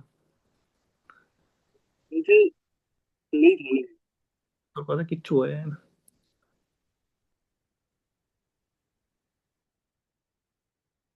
হ্যাঁ, আমি বলছি থামলে মনে হয় ভালোই হবে। আচ্ছা বেশ, তাহলে থামা যাক। তাহলে আমরা এখানে থামছি আপাতত। এই সপ্তাহে সেরকম কোনো হোমওয়ার্ক দেওয়া থাকবে না, আমরা পরের সপ্তাহে আবার মিট করছি, ঠিক আছে? আচ্ছা বেশ, ঠিক আছে ঠিক আছে। ঠিক আছে, টাটা। হুম হুম, টাটা টাটা।